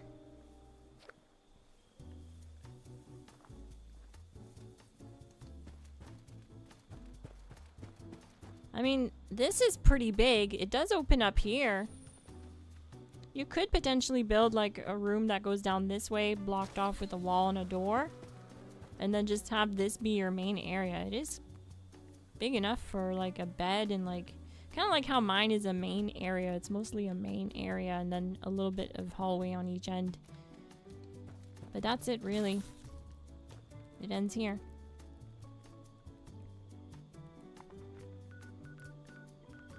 Look at that. I gotta screenshot this.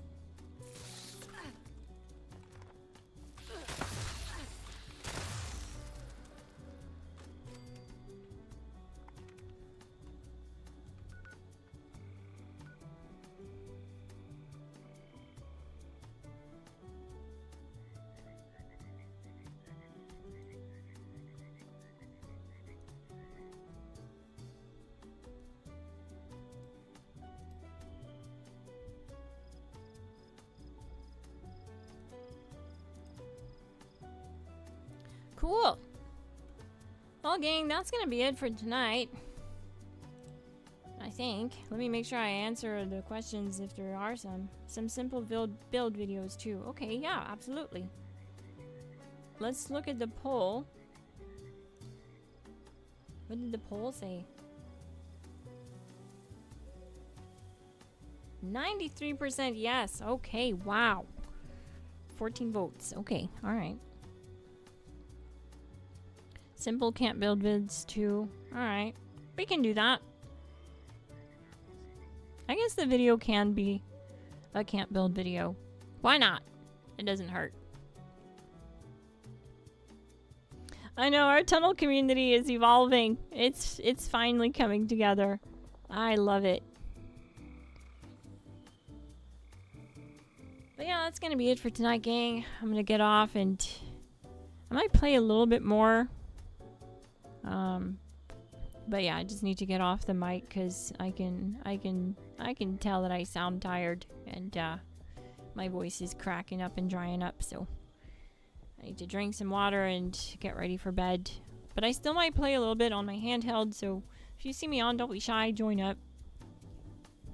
If you want to keep working on your camp or something. I'll most likely be chatting up into Discord a little bit too. So check out the Discord. Smash that like button, hit subscribe if you're new, and turn on bell notifications. I live stream and upload weekly Fallout 76 content. I'm Miss Glass. Thank you so much for watching, and I'll see you in the next one. GG! I left our Discord link in the description if you want to find a community to play with. I also left my membership link, but there's no obligation to join the membership to join the Discord. And thank you so much for watching.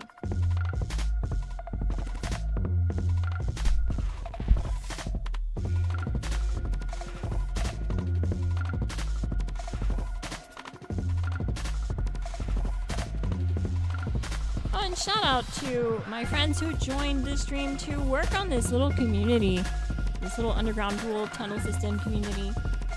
Kingshots89, Christine Royce, Ches,